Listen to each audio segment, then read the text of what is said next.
Okay, so we're live. I just gotta get my everything sorted. I woke up late. Alright, can y'all hear me? Y'all hear me? Whoops. Can y'all hear me? Okay, I'm recording, and so on. See how my head looks here. Get my everything sorted. I woke up late. Alright, okay, yeah, I woke up, let's just try to set up everything. So how does my face look? Make it more centered. Right this way. Alright, anyways, that should be fine. And move it over here. And now I gotta open up the tabs. Okay, I'm only on Rumble and the other place right now. Also, apparently I have a Rumble wallet now. You can tip me Bitcoin and XYZ. Okay, I'm gonna go put it like this. Just anyways, 1 second. Bear with me while I get sorted. It's only Rumble and YouTube streaming right now, and we're gonna go over some. I'm gonna try to power through that Ionel Dinu paper again. But also try to power through a lot of it, and we'll also go over some Fractal Woman stuff. She sent me some pretty epic stuff here. And again, these streams are literally to force me to do this because again, I have a internal clock of 2030. Got to create free energy electrogravity device before World War III starts. But anyway, that's for another. That's for another session. And also, last Saturday's live stream is probably the most difficult one of my life. Just deal with. Anyways, guys, can y'all hear me? I'm gonna go. Okay, so we're on here and we're on Rumble as well, and I'll make this a bit better. Okay, anyways, we're good. We're good to go. And Fractal Woman sent me some stuff. I'm gonna open some stuff right here. And Fractal Woman, let me know if you're on it, and then I'll read some of your stuff. We'll share to that Mr. Clown guy. Anyways. So, I'm going to go open up that Telegram. I'll go on in Leo as well. I'll set up a threadcast quickly. Okay, this is here. Alright, so anyways, we're live here on the threadcast. I mean, this is on the Telegram. So anyways, I'm going to put any notes we get in here, as well as in the in Leo on the Hive blockchain for safekeeping. So I'm going to go in here. So what I do is I just copy this. Okay, I'm here. Okay, Fractal's in the house. Yeah, I think we're the only ones in the house. I woke up late. I had to do this stuff. Anyways, I'm going to set up the threadcast. This again, this on the Hive blockchain, which is pretty cool. All right, sounds good. I'll go over. We'll do your stuff in a bit. Anyways, so I'm only streaming on Rumble and YouTube right now, just because I woke up super late. Okay, threadcast, and then gonna do this. Okay, so that's gonna be like that. 1 second, bear with me. All right. And yeah, we'll read your paper as well. It's the orbital stuff. Yeah, once you show me that the projections, it's they're just projections of the magnetic field. I'm like, all right, this is much more clear. How come nobody tells me this? And why is Mr. X trying to sue you? Trying to copyright your that finding, or not even finding, is just a common like thingy, just kind of unraveling it. All right, anyways, so I'm gonna do a live update. Okay, so that's the threadcast, and I'm gonna just 1 second just get my setup here. Okay, so what I was gonna do, yeah, so like I said, yeah, Lori, I'm gonna go to my YouTube, MES, and I noticed on your YouTube you have it scheduled. Okay, at MES YouTube. You basically have yours video scheduled until until, let's see, live here. This one here, so demystifying the arrowhead here. Yeah, so this demystifying the hall sensor and copyright. Pretty epic video. Thanks for letting me upload it here. And then you have it on your channel, basically, because there's this person trying to like literally harass her for absolutely no reason. And then you have it. I think you have a live premiere on 3/14. All right, on Pi Day. That's pretty cool. So on Pi Day. Yeah, so you have it here, and this person gave you a copyright strike, and again, the guy is quite a ridiculous person. Anyways, here's the email exchange with the narcissist. I put for those in the chat here. So it's not funny, but the clown costume is no. I agree. But I kind of find everything pretty hilarious. No, but I know it's like sad, but like if you look at it from like a neutral perspective, like this guy literally got his ego hurt, and now he's trying to harass you for literally science. Like what? It's like it's tragic, but it is pretty ridiculous. Like if somebody if you went to Hollywood and tell them, hey, here's a movie script, no, here's a script for a a sitcom or a movie, they're like, this is not believable. Are you serious? Maybe for a comedy skit. It's like a tragic comedy. All right. So, anyways, here's a link for those in the chat. And it is X Files, and then basically what is and what isn't copyright. So, and then the guy's literally trying to copyright. And yeah, and the guy, I was gonna actually share this one here, so I'll try to be neutral, so I don't give any stuff off to him. Like I won't try to make it seem like I'm any privacy concerns. Anyways, so. And what I like about your stuff here, Lori, what you mentioned here, this is a real magnetic field, and I do like this one. It shows both the vectors and the isopotentials. So this is, yeah, this is the real magnetic field in the sense that you can actually get useful stuff out of this. You get the direction of where the magnetic filings, I mean the iron filings line up, and you also have the isopotentials. So then from this, you can actually like understand a lot of the mechanics of magnetism, especially the that Faraday's paradox and stuff like that, and also Stern-Burlock. Again, when you have this, when you have these two in mind, when you have just one of them, things don't explain too much. Even if you just have the isopotentials, you don't know the direction of where stuff goes. But this is pretty epic. I do like this, and then basically, yeah. So basically, what happens is if you have the Hall sensor, and then if you're, where's the Hall sensor right here? Oh, I like that you had it before. So I think if you had it before, put it together. Yeah, but anyways, yeah. So the Hall sensor is pretty much. Actually, it was in the screenshot. Where's the Hall sensor? 1 second. I have Fred Goldman. Hall sensor. I'm gonna open up this image. Yeah, I'll open up here. Yeah, so this image here. So this Hall sensor, this one right here, it can only detect like directional. So if you have a magnetic field, the highest strength would be in the orientation of whatever is the north-south pole, and then any deviation will get different reasons. And if you have a perpendicular direction, make it perpendicular to whatever it's strongest, it's going to be a 0, and that's going to be right here. So I will play some of this here actually. And I try to measure this magnetic field vector, it is only going to be able to see this component, the vertical component. The component that's parallel to it, it's only going to be able to see that. A Hall sensor cannot measure a vector that is orthogonal to the direction of the measure vector. Yeah. So basically, if you're going to use that Hall sensor and measuring here, this one here is horizontal, you're going to get a 0 rating. So and then if you color it in like I got my nephews to color it in right here. That's pretty cool. So this one here, this was yeah, Jacob did this one, the older one. And basically, if you color it in, you're gonna get the horizontal ones are gray, so it's a gray, and you're gonna get a setup what looks like this. And then I think and then the next one is John. Yeah, this is John's. Yeah, so the horizontal is gray. You're gonna get these like regions of colors, but then these are just projections. And apparently, there's that guy, Mr. Clown X, who is copywriting her videos because he's not calling these the yeah, he's not calling those drawings. She's not calling those drawings by his name, as it was a new discovery. But this is pretty good. I'll definitely be making a video on this, comparing it to the atomic orbitals, just in a compact way that like I've done my MES physics ones. I'm gonna go over to the one you used, Drew. Yeah. So here's the drawings. So basically, the ones that are downwards-ish, they are blue. The side ones, you ignore them. And then this would be a Hall sensor. So these are what atomic orbitals and so on. There's the gray ones. Again, looks just like this. There's a gray, and then there's a blob. So this apparently is copyright material. Yeah, and then if you learn demystifying, you can't copyright a discovery. So if you discover something, F equals MA, you can't copyright that. Anybody could use it if you're saying that this is what nature does. Yeah, but you can copyright like a book that you're writing about it, and then basically if somebody's copying your entire book, yeah, that's a copyright, but not the actual discovery. So that's pretty cool. And then the ring magnets, and then I like these ones with the hearts, and so on. All right, and then this software, I definitely guess. Well, this one I think you said it was patented from your work, but the one that's free that you had, I'm gonna try to put on my website. It's gonna be, I think, quite amazing to have it as a web app. Yeah, so there's projections, and again, so we basically have the magnetic field, the Hall sensor, put it straight through. I'm going to play some of these videos.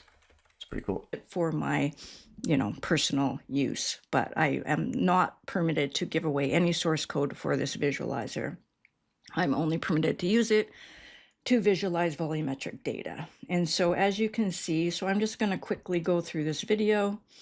Let me just pause it here. And so you can see that the whole video contains code that I wrote. So I wrote the code to generate these visualizations. Okay, so I am visualizing code that I wrote. I'm using standard conventions from the scientific community. This is using the method that I talked about, the method of projection. This is the projection effect. That is very common in the scientific community. It's been around for a long time. I'm just slowly going through the video just to show you that there is literally zero content from anyone's paper on. Yeah, no, that's epic stuff. I'm gonna actually share this to his the guy's channel. So again, I'll just I'll just tell him here's a video for the guy. What's his name? What is it? Magnetic orbitals? I think I'm not sure what is his name. Okay, the Quantum Arena guy. This guy updated 2 days ago. So he has apparently shorts. I'm treating this guy here. Magnetic. Sorry. These are orbitals. Quantum tunneling. Videos. See here. The hidden geometry of magnetism and the missing piece. You have no idea.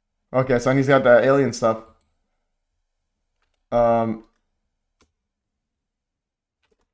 I'm pretty sure this is just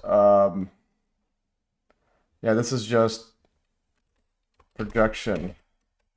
Yeah, the projection of a magnetic field. Nothing too special. And also can't be copyrighted. Here is a video demystifying all of this. You may enjoy it. Alright, so there it is. Let's see. And also what's cool on the Mac thingy, I have a auto correcting it. So proofread, and then we'll replace if it's good. Let's see. I'm pretty sure this is just a projection of magnetic field, nothing too special, and also can't be copyrighted. Here's a video demystifying all of these, all of this. All of this. Alright, there it is. Anyways, comment. So hopefully it doesn't get, hopefully it's still there. Okay, let's see. The way to check if it's still there, you go to newest. Okay, it's still there. Okay, this one's there, but hopefully it's there. Okay, so anyways, yeah, so I let him know there. I don't know, I don't have his email, but it's pretty straightforward. Again, this guy's trying to just take over the game with nonsense. And since we're on topic of magnetic orbitals, and if Lori is still here, I'm gonna go over this, and then I'm gonna go over. I'm gonna try to finish the Ionel Dinu's paper there. I'm gonna go right here. Okay, so you sent. I think you sent it here already. I think we already have it here. I'm gonna go right here. In the meta here, meta. So you had a paper here, and again, these papers they should be on the Hive blockchain. Again, it's just much easier to put stuff on the blockchain. Okay, so this is how it looks like here. I'm gonna download this file, just so I don't need to deal with any of the other jazz. All right, I'm gonna save this here. All right, and just open it up here. Okay, so now we have it here, and what I'll do also is actually, since I have that copied already, I'm gonna paste this right here. Okay, paste this. I already had it summarized. I'm gonna paste this on this right here as well. Okay, and then this one here is your paper, and I will. I'm just gonna upload. Where's this? ResearchGate. Oh, I already downloaded. Okay, 1 second. This is why I don't like ResearchGate. Just give me. Where is it gone? Why is it gone? Just happened. Okay, there it is. And then just too much stuff in the way. All right. I'll put this here. And I'm gonna do that here as well here. So put the paper. I think I just downloaded the paper PDF right here. All right. So save all that, and I'm gonna go self-similar. Okay, so anyways, self-similar structures in physical fields, an analogy between magnetic projections and electron orbitals. January 14th, 2026. Oh, this paper, and this is my brother's birthday, and my birthday's tomorrow, so it's pretty epic stuff. So we're gonna read this whole thing out and see what happens here. Is there drawings and colors? Good, you have the math there. Okay, So physical systems are diverse as magnetic fields and atomic orbitals exist. Yeah, physical systems as diverse as magnetic fields and atomic electron orbitals exhibit rich three-dimensional structures with lobes and nodes. I'm going to go over to those electron orbitals. Orbitals wiki. Just so people all basically associate words with actual things. So these are the orbitals and so on. These ones here. So these are actually just projections. Okay, once you realize that they're projections, then it's like, well, what's the actual shape then? What is it actually in 3D? What is it actually representing? Basically, yeah, just normal magnetic field and so on. But then, yeah, and then how are they oriented?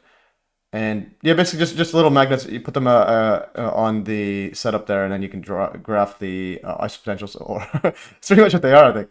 Anyways, so although these systems differ in physical nature, okay, I'm gonna also go over here. Okay, I should have done this. So I will close these. I can hear you and hi Fractal. Okay, Epic Stuff. Tammy. Yeah, so Tammy's in the show. Okay, so I'm gonna keep this right here. To give you an example, because she literally, okay, I think one thing Fractal was good at is literally simplify things. Yeah, projections are like shadows. Yeah, definitely. And yet for those projections, this is the I'll open another one. Open another tab. Yeah, so again, the way that you simplify things, I think your channel should be called Demystifying. Demystify. All right, vectors. And for those projections, I did a actually like multi-hour video on these scalar and vector projections. So the whole idea of projections is this: you have a vector here. Let's say you have a vector B, and the whole idea is if you have a light source shining, yeah, it's a shadow. So its shadow along this A direction would be here. So the projection of B onto A is this right here. So if you have a vector like this, and then you project it straight down onto it, that's pretty much what it is. And in other words, so if you're detecting magnetic field like along this one, you're gonna have a maximum. But if you're gonna detect it at an angle, you're gonna get this side right here. Actually, no, if it's head on, you're gonna get a 0. And so on, yeah, something like that. But anyway, it looks like, and there's the actual math for it. So you actually calculate the projection using dot product divided by this, and I derive it in my video. There, I'm gonna copy this message link, and I'll put this also in here just to get everybody on board. It's kind of how I do things. Yeah, projections are like shadows. Yeah, definitely. Yes, and then now we go back here. So we have a Hall sensor. It can only detect one direction. So then these horizontals are 0. These verticals are maximum positive or negative, or color, red or blue, etc. All right, and then from there you're gonna get these orbital shapes, and I'll have that open actually. Okay, I think I had this one here. I'm gonna open this up just because this is pretty interesting. I'm gonna have this while I read your paper. I'm gonna show the lobes you drew. And I want the lobes you drew because you did it by hand on the same exact thing, and yeah, there it is. So there's the lobes. So this Hall sensor, the up and down will either be red for up, blue for down, and then sideways gray. So these are these lobes, and then these are the atomic orbitals. You got this one right here. This is literally the same thing. Yeah, so we got that. Okay, anyways, go back here. So although these systems differ in physical nature, vector fields versus scalar wave functions, their angular patterns are governed by the same mathematical functions, spherical harmonics. That's pretty cool. By examining magnetic field projections on via Hall sensors and electron probability distributions via wave function squaring, we reveal a self-similar structure. Both reduce complex three-dimensional information into scalar measurements that highlight relational alignments and cancellations. This conceptual and mathematical parallel provides insight into the reoccurring patterns in classical and quantum systems, illustrating how universal mathematical structures manifest across physical domains, and also spherical harmonics. I'm going to do a quick search for this. Okay, spherical harmonics. Yeah, this is what it is. In mathematical and physical science, spherical harmonics are special functions defined on the surface of a sphere. They are employed in solving partial differential equations in many scientific fields. And a list of spherical harmonics. This is what it is, basically. The first few both blue portions represent regions where the function is positive, and yellow represents where negative. So basically, you get this spherical mathematical stuff, and these are just atomic orbitals and all that. So that's pretty cool. I might have to do a video on this exactly. Okay, this is some spherical harmonics. Epic stuff. Yeah, I haven't really done spherical harmonics before, so I will have to get on this. All right. Now this is some fascinating stuff. Anyway, so we'll basically this is just purely mathematical stuff, and you can solve these, and then from a complete set of orthogonal functions, and that's an orthogonal basis vectors. Okay. Yeah, this is actually fascinating stuff. I might have to do a full video on this one. Okay, this is epic stuff. Yeah, she's again, Freckleman is definitely ahead of the game, like well ahead of the game. I'm gonna go here as well, and okay.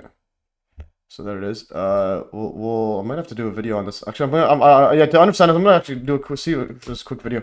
Spherical harmonics explained. Yeah, so this is interesting stuff here. Okay, let's see what this person says.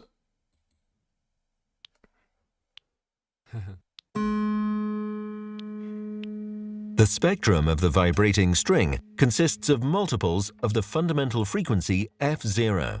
These specific modes of vibration can be classified according to the number of nodes.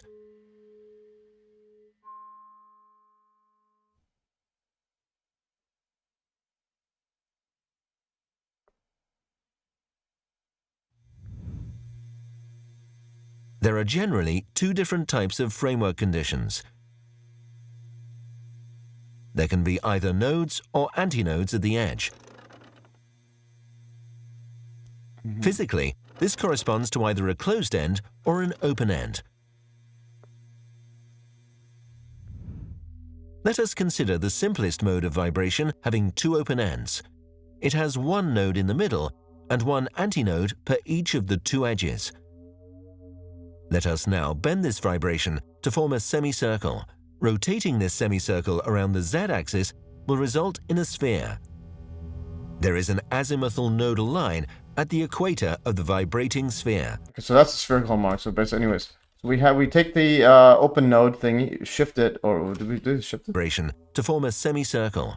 Rotating this. Wait, how do they do this? And one antinode per each of the two edges. Let us now bend this vibration to form a semicircle. Rotating this semicircle around the z-axis will result in a sphere. Okay, so you just take that harmonic and move it into a sphere. There is an azimuthal nodal line at the equator of the vibrating sphere. We can perform the same steps for the following resonant frequency, which has two nodes.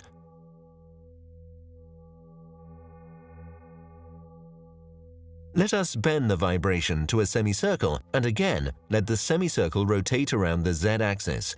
This results in a vibrating sphere having two azimuthal nodes on the Let's go back there. How does it do it? Okay, so it does this. Basically, it turns it into a sphere. It's pretty interesting, actually. Okay.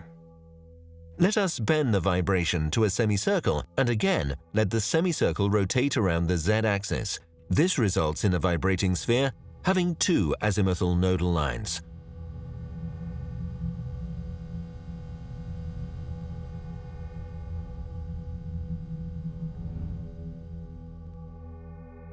We can repeat this on and on.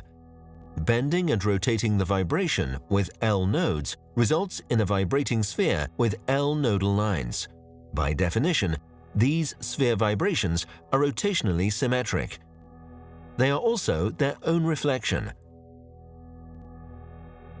Positioning the mirror plane exactly in the middle will result in an identical mirror image. L specifies the total number of azimuthal nodal lines. There is no nodal line for L equals 0. There is one nodal line for L equals 1.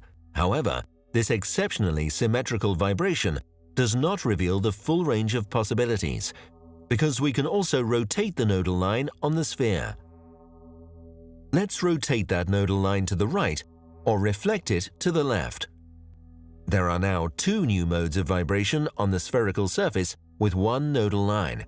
Those are vibrations with an azimuthal nodal line that is rotating clockwise or anti-clockwise.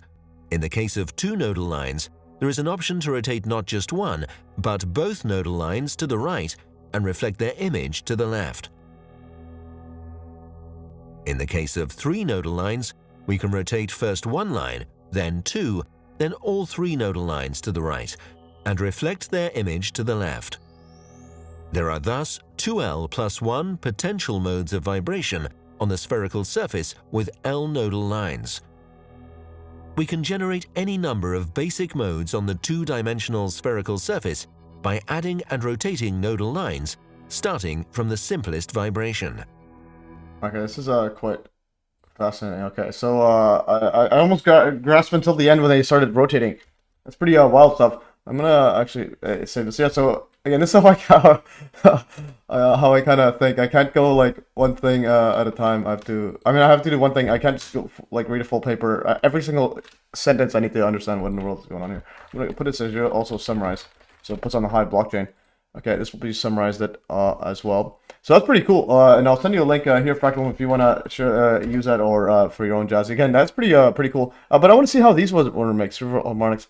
So how are these made? So we got that. Oh, that's just a sphere one. What are these other ones? Very few. You know, but it goes after. So the question is, how do you get those other ones? Spherical harmonics. See if there's another one quickly. Spherical harmonics explained. Orbitals. Where's the super cool? Okay, this one here. How orbitals arise from atomic wave functions. Okay, so this is now we understand the wave thingy. So that's the nodal. That's spherical harmonics there. How does chemistry describe electrons? Oh, and this is the same channel. This is the same guy. This guy's got everything. In an atom? Wait, how does what? How does chemistry describe electrons in an atom? The so-called atomic orbitals are a visualization of the probability of finding an electron at a specific location in the atom. Here, we can see the locations of maximum probability for the s, p, and d orbitals. Behind this probability, there is the invisible vibration in the quantum dimension. This vibration has interference properties. It is visualized here in the form of a spinning wheel. The s orbital is based on the vibration without nodal lines. The p orbital is based on the vibration with one nodal line, thus L equals 1. Let's analyze the context of the p orbital in more detail. We have already seen the vibrational state L equals 1 on a single spherical shell. If we slice the space like an onion, we obtain many spherical shells. In space, the nodal line becomes a nodal plane. The maximum vibration amplitude decreases at a very large distance from the nucleus. Chemistry does not describe the entire vibration in space, only the location of maximum probability. Okay, it's Fractal Woman says, I recommend Float Head Physics Guide for understanding first principles. Okay, interesting. I'll check that out. Of finding an electron. It corresponds to the points with the greatest vibration amplitude. Okay, so that's the shape. That's pretty cool, actually. So the up and down corresponds to this vibration, and then as you further out, there's actually less deviation. Or actually, does it go further out? Yeah, most likely you're going to find this vibration here. Okay. The result is this representation of the p orbital. This also applies. Yeah, so basically you're going to have less less vibration on the outside. Let's go back here. That's pretty interesting how they got this here. From the nucleus. Chemistry does not describe the entire vibration in space, only the location of maximum probability of finding an electron. It corresponds to the points with the greatest vibration amplitude. Yeah, so this is the highest vibrations in the center. This is actually the result is this representation of the p orbital. This also applies to all other orbitals. Atomic orbitals in space inherit the nodal lines or nodal surfaces from the quantum dimension. Thus, chemistry and physics go hand in hand. So these are all just vibrations, okay. And then they basically, and this is not even where the projections aren't even. But these can be viewed as projections and those. That's pretty fascinating. Okay, so this is some interesting stuff here. Anyways, and I'll go to Floathead Physics quickly, and then we'll go back to the paper. And again, I do want to eventually finish the Ionel Dinu's paper, but this spherical harmonics is, again, it's all related. electron orbitals don't actually look like this, but yeah, so they don't actually look like that. That's interesting. I'm gonna go right here. This is an interesting setup here. So again, I'm learning. Nodes are regions with no vibration, where vibrations cancel. Yeah, and also, well, that simple that P equals 2 thingy. At the end is less vibration. That's why it's like less being there. Yeah, so like, and then now you have the vibration. Okay, yeah. So these are the parts where there's very little vibration. And I do want to do this.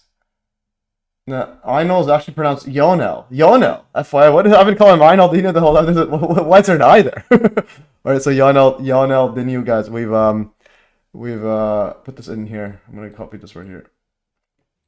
Okay, so this is epic stuff. Fractal was just dropping knowledge all day here. So we got so demystifying pronunciations. Do you like German or what is Ionel from? Ionel is from what country? Name. Okay, Ionel name. What is that? Is that Italian? No, is it Italian? Romania. Okay, interesting. So we got it Romanian. So Ionel, guys. I made the same mistake at first, but then I looked it up. Okay, interesting. Yeah, I just call him Ionel because there's an I there. And there's 2 L's. Okay, Ionel. All right, so we've taken over the game. Okay, I'm gonna go to the float head physics quickly. Yeah, so I generally understand. Basically, vibration, you can somehow make it. Oh, this guy here. Yeah, I did look at the nodes there. No, I did see the one when you shared it, which is very interesting. But he just goes to nodes equals that. But what is it? What is it actually? Node of what? So this is like some orbital shapes. Structure, life was simple. Electron was orbital. No, yeah, this was good, and it shows it the orbital. But this part here, the nodes. Like I wanted to basically go from there to the other part. Yeah, this is nodes like that. Yeah, and then basically the spherical part here. I understand the wave part, and somehow you get them to 2 stuff. And how do you put them in a sphere? I think it was a vibrating thingy like that. Yeah, I did look this one. This was an interesting one. I think this and the other one, put them together. Again, I'll when I make a video, I'll make it extremely like concise and include everything from his work, your work, and so on. Because if you guys see my MES physics one, I basically summarize a lot of her stuff.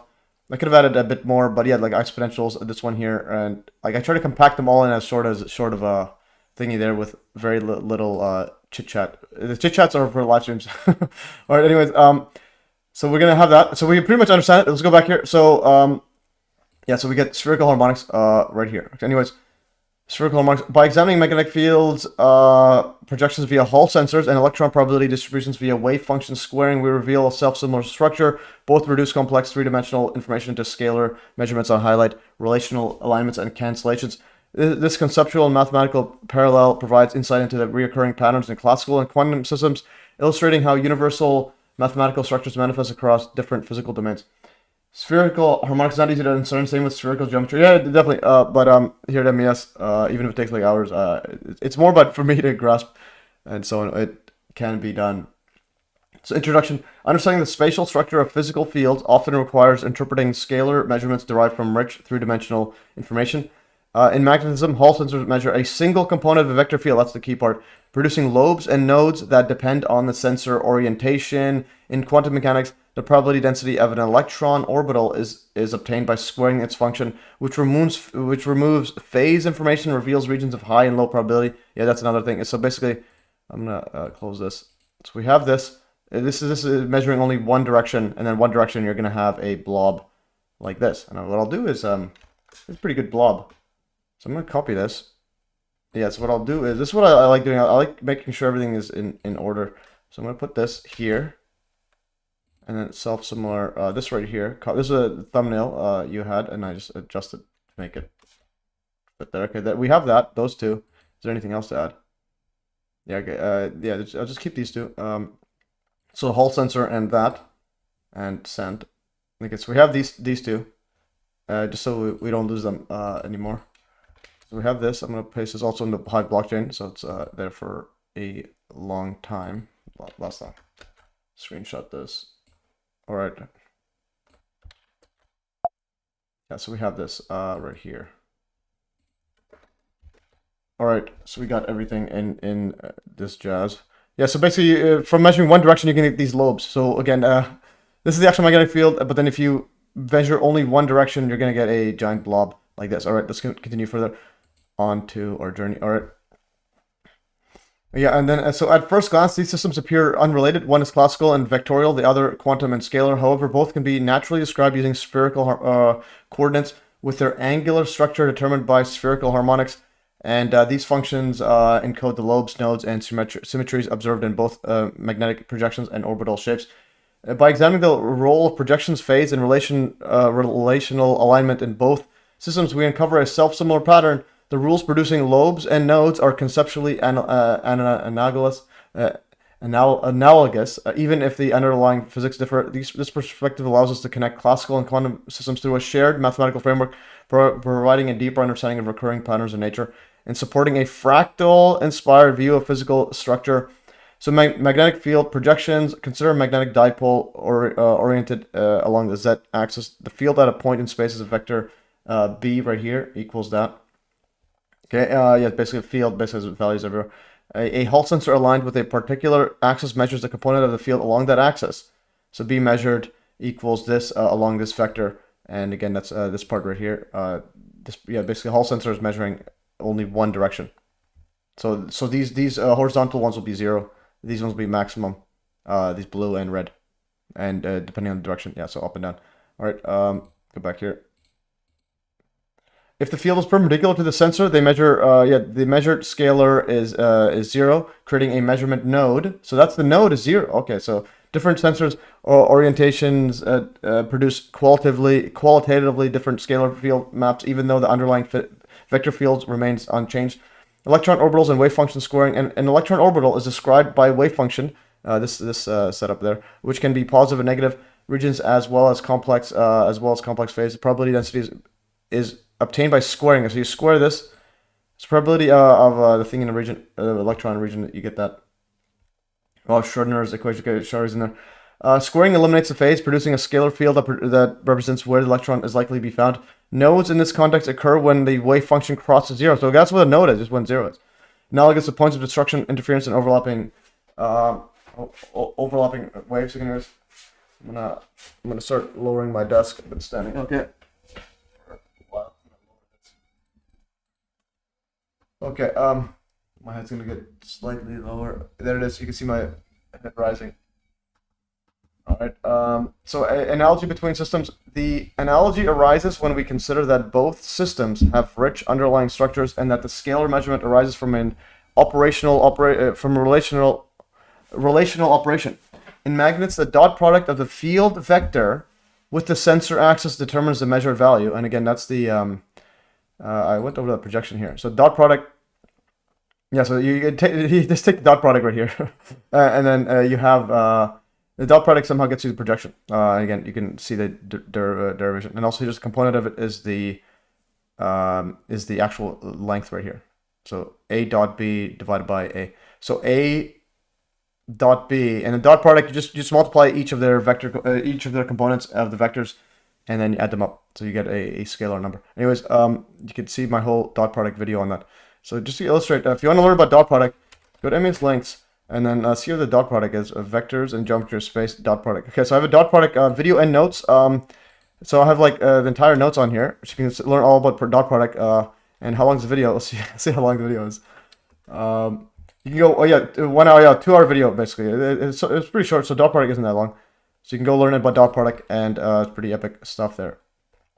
And then dot product is just you just multiply the two together. I think I made a playlist. Go to playlist. Yeah, I need to make a Hive playlist to see the images better. But anyways, I'll do it quickly here. Dot product. So dot product is just this.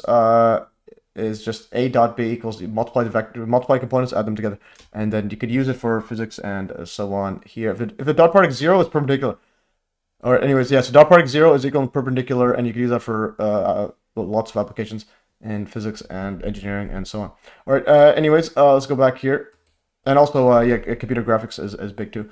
So nodes in this context occur when the wave function crosses 0, analogous to points of destructive interference and overlapping waves. So analogy between systems, the Actually, we went over here. So in magnets, a dot product of the field vector with a sensor determines the measured value. In orbitals, squaring the wave function removes the phase, yielding a scalar probability. In both cases, there is a, quote, node where the measured or projection scalar vanishes. The node does not imply an absence of the underlying structure. The measurement outcome depends on the relational alignment, sensor direction, or phase reference. Despite differences in geometry and rules, orthogonality versus destructive interference. Oh, yeah, this one here, if it's orthogonal in the projection, it's going to be 0. You have VS destructive interference. So basically you have destructive versus this, both get nodes or zeros. The two systems exhibit self-similar patterns. Relational information in a higher dimensional field manifests as scalar features in a lower dimensional measurement. Okay, this is epic stuff there. Mathematical foundations and spherical harmonics. Okay, so Fractal Woman, was that you in the hurricane video which uploaded a day or before yesterday? Was she in the hurricane one? She wasn't in the hurricane video, but she was the one speaking in the other one, in the demystifying one. Yeah, what's this guy's talking about? You know, so there's an infinite number of shells and orbitals. Yeah, but again, they're not actual things. When people say shells and orbitals, it's like you have to. They're not actual physical entities. These functions they're just patterns. These functions define patterns on the surface of a sphere and provide a basis for expressing directional structures in three dimensions. Magnetic fields for magnetic multipole, the magnetic scalar potential outside sources. This right here can be expanded. Okay, we got some big stuff here. The magnetic field is then obtained by the negative gradient.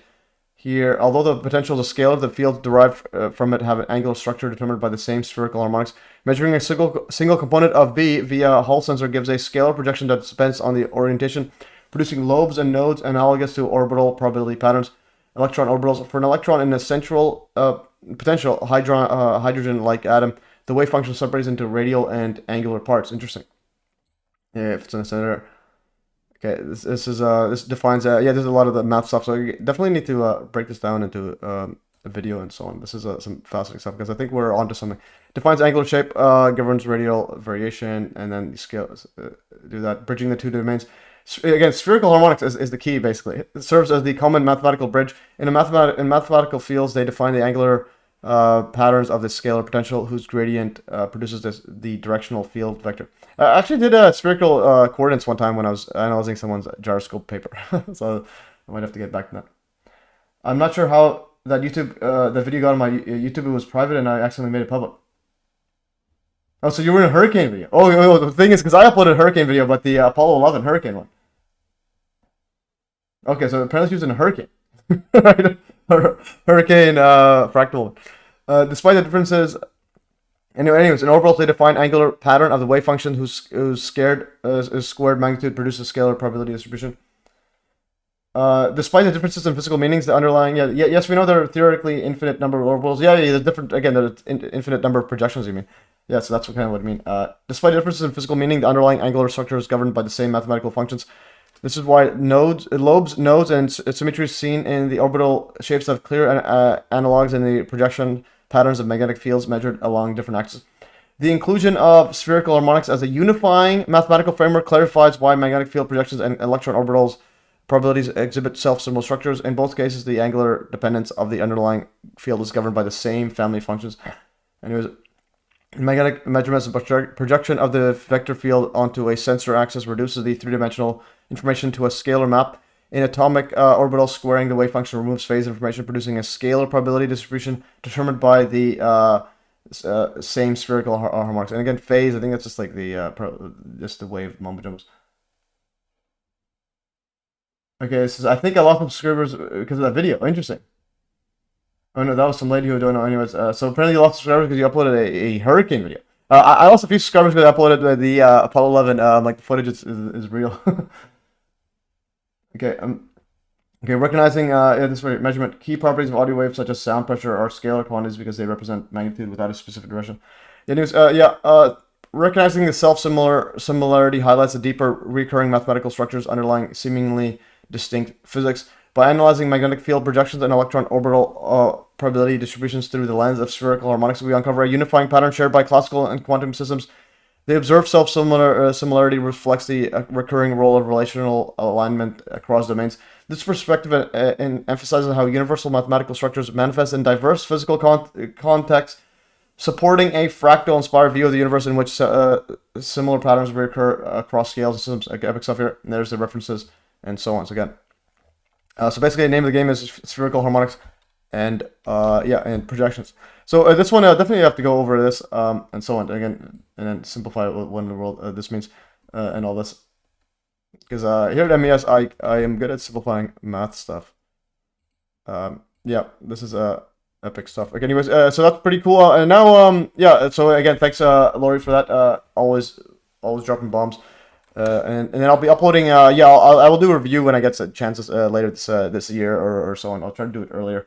And focus a lot on this because again, you're ahead of the game. And now we'll go over. I'm gonna copy this physics one.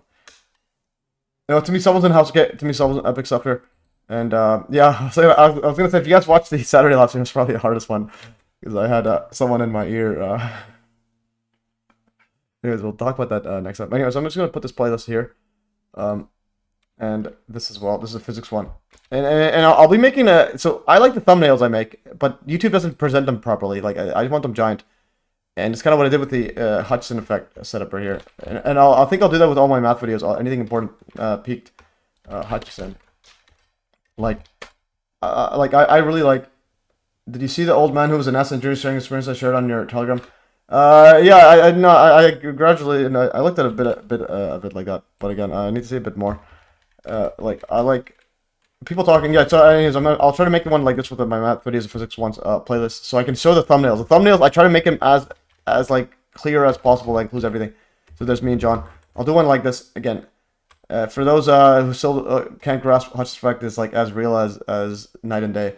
Like the amount of content of this thing here right here, and especially if you ever talk to John and be like all this stuff, all these videos, thumbnails, like all these thumbnails and so on, and like just entire content put it together.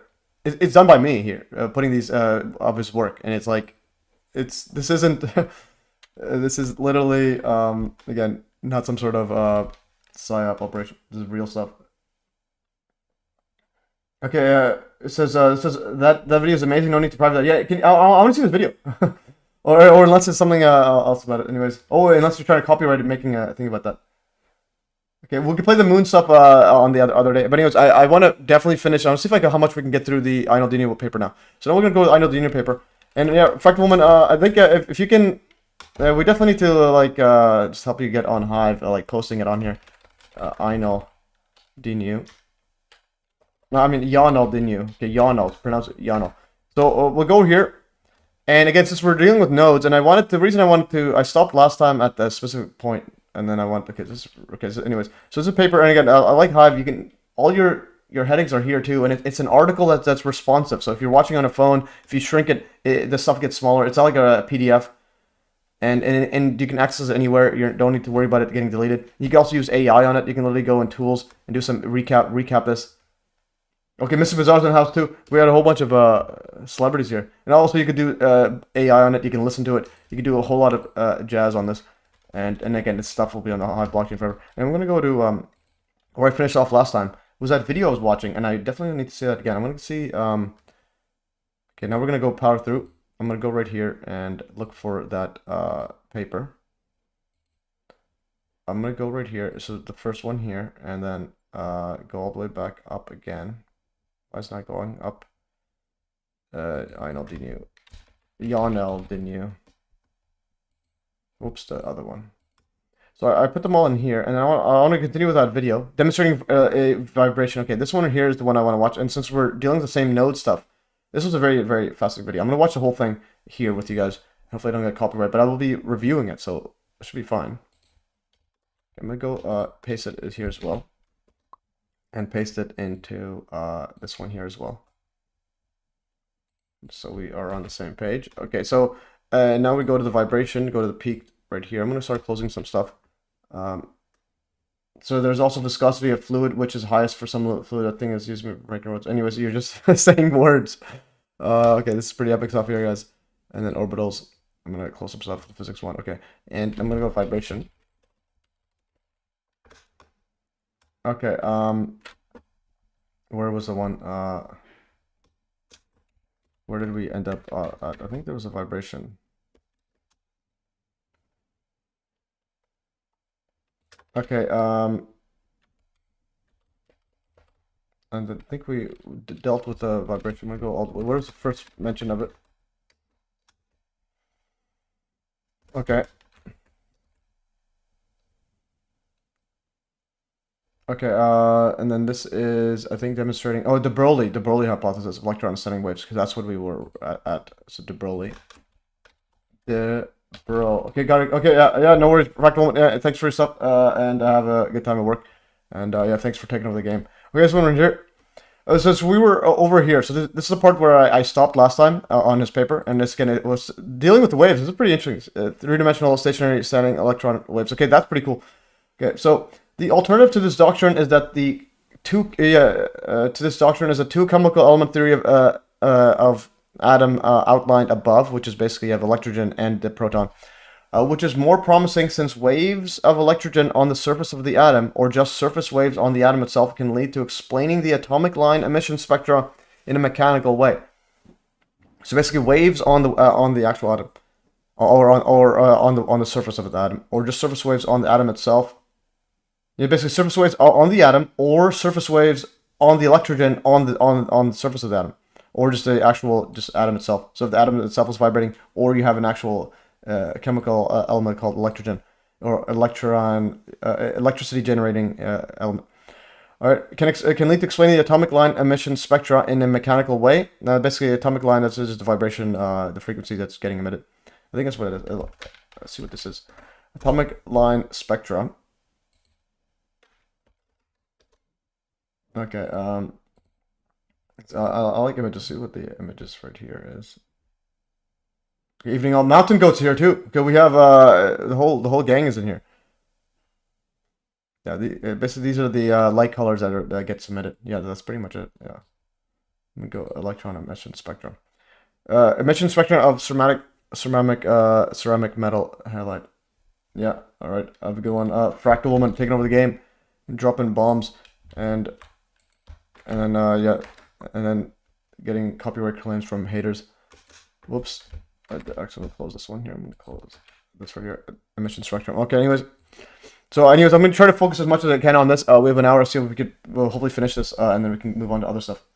What does the fractal woman means? What in the world does that mean? She again, fractal. Her theory on the universe, everything is fractals. So she has of cosmology and so on. So the basically the same stuff governing the top scale governs the small scale, and mainly like cosmology is like, yeah, it's a universe, black holes, magnetic fields. They're all just fractals of each other. They're self-similar, and you can lead to explaining a lot of stuff. Anyways, okay, so the alternative to this doctrine is two chemicals. Okay, anyways,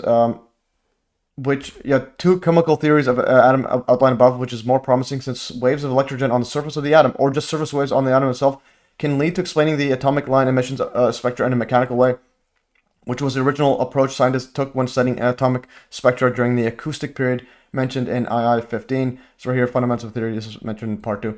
So noteworthy in this respect are the recent works, II 16, 17, 18, that start from de Broglie's original proposal of two-dimensional stationary electron waves in an atom, and take it to its logical and natural three-dimensional representation, leading to atomic vibration modes with different frequencies.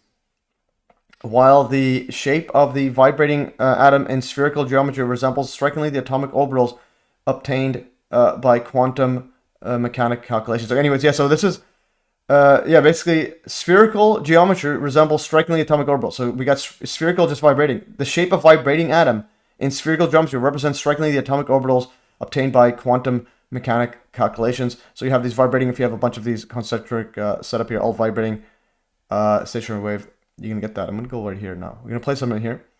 Demonstrating de Broglie's hypothesis of electron ascending waves. So electrons ascending waves right here. So electrons ascending waves, think about that. In other words, it's just a vibration. I'm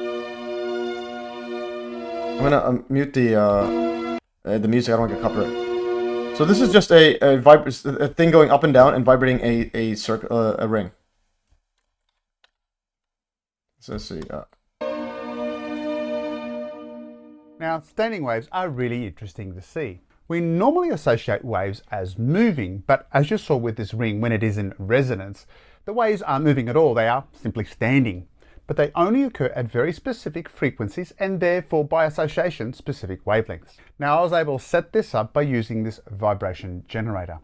Now this video is sponsored by Science with Matt, and Matt was kind enough to donate this generator as well as Science with Matt. It's me, Matt, talking right now. That picks up. the ring for this video. More about what he offers at the end. Now I plan to use this to deepen our understanding of de Broglie's contribution to the understanding of the atom, which led to a radical shift on how we view matter. Stay tuned.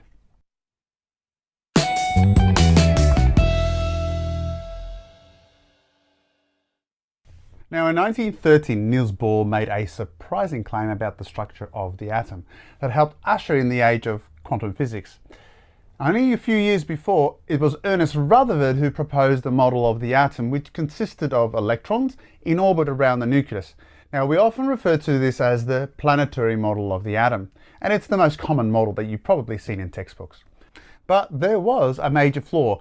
According to James Clerk Maxwell, accelerating electrons should emit electromagnetic radiation. Now, since Rutherford's electrons are undergoing circular motion, they're actually accelerating, and thus should be losing energy. But that would mean a spiral of death. They would spiral into the nucleus, and that clearly doesn't happen. And that bothered Niels Bohr, and he came up with a solution.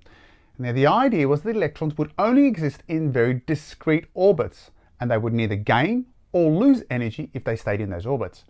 And he invoked Einstein's idea of what we now refer to as the photon, that if an electron does change orbit, it would only emit very discrete amounts of energy, where that energy is equal to hf, h being Planck's constant and f being... When does he? Well, this is when they go over to the other side. I think. Let's go back here. Einstein's idea of what we now refer to as the photon, that if an electron does change orbit, it would... Yeah, so change orbit. If it changes orbit, then it emits a electron, or, I mean a photon, or just vibration. In other words, just a electrogravitational wave. We're not calling it an electromagnetic wave anymore. According to Ionel Dinu, it's electrogravitational. Just a ether vibration. Only emit very discrete amounts of energy, where that energy is equal to hf, h being Planck's constant and f being the frequency. And that led him to derive a formula for the angular momentum of the electron. L, which is equal to mvr, is equal to n times h over 2 pi. So do you see the n there? Well, those are integers. And therefore what that is saying is that the angular momentum can only have very discrete whole numbers of specific values, obviously multiples of Planck's constant divided by 2 pi. Now I actually discussed this further in another video specifically on Niels Bohr, so check that out. But what Bohr wasn't able to do was to say why these orbits can only have discrete values, and this is where Louis de Broglie steps in. In 1923, de Broglie believed that if light could have both wave and particle-like properties, why could not matter? And in this case, the electron would not only have particle-like properties, but also wave-like properties. Now, this brings us to the idea of the standing wave. Now, standing waves is the condition where waves are interfering so as to produce what appears to be a stationary wave. And we say the system is in resonance. Now, what that means is for a very specific length condition. Yeah, so standing waves equal resonance. Okay, guys, so as you see this vibration, it doesn't move anywhere. It looks like it's just going up and down. This goes up and down. There's a node, nodes at the end. You can do this just with a rope. Very specific length condition, so it could be the length of a string, or in our case the length of this loop. You can only have discrete or integer values of the wavelength. Yeah, in this case here it's spherical, so you have that string, but now it's in a sphere there, or a circle, and it's basically the length of that. Now I do have a couple of videos that specifically cover standing waves and resonance, so check them out. The link's in the description below. So what did de Broglie suggest? Well, if an electron can be acting as a wave, why can't it be as a standing wave in resonance? And since the electrons are in orbit and therefore have a specific circumference defined by the radius, the circumference has a specific size, and that of course is 2 pi r.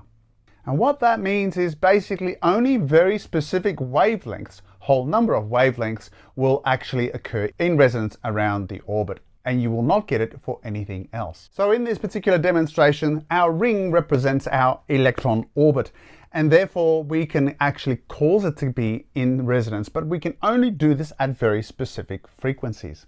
So let me turn this on to a frequency that I know is not going to be in resonance, and so I'm going to have this, let's say, at 19 hertz. And so I turn this on. All right. Yeah, so when it's pattern. Yeah, this is when it's not in resonance. Basically, is you have when you have a fixed length, and then there's only specific ones that you can get a standing wave.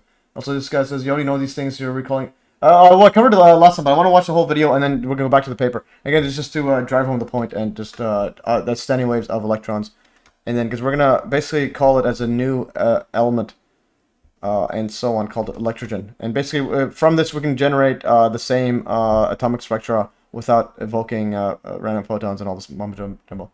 Suggests here that every part of the ring is moving. What you don't have is any standing wave set up. So this is in chaos for all intents and purposes. In other words, the associated wavelength here is not a whole number of my circumference. Yeah, so look at it's going up and down like crazy. But why is it? But wouldn't it be considered two things? He's saying it's crazy, but it's clearly 1 and 2. There's 2 there. That every part of the ring is moving. What you don't have. It says in Shutter Street makes it clear. What is happening? And so I turn this on. But isn't he scared it's gonna like fly and hit him in the face? So this pattern suggests here that every part of the ring is moving. What you don't have is any standing wave set up. So this is in because it's moving across the whole thing. So this is just it's actually at every single area here. So this shaded area, that's all the place where this string is at. So it's actually, yeah, it's literally covering up this entire setup here. The only spots it's not showing is this circle. Oh, that makes sense. Okay, I get it now. For all intents and purposes. So you can see that moving here. You can see it moving. In chaos for all intents and purposes. In other words, the associated wavelength here is not a whole number of my circumference of the loop. So let's see if I can increase the wavelength by decreasing the frequency. So make it slower. It's going to make the vibration slower.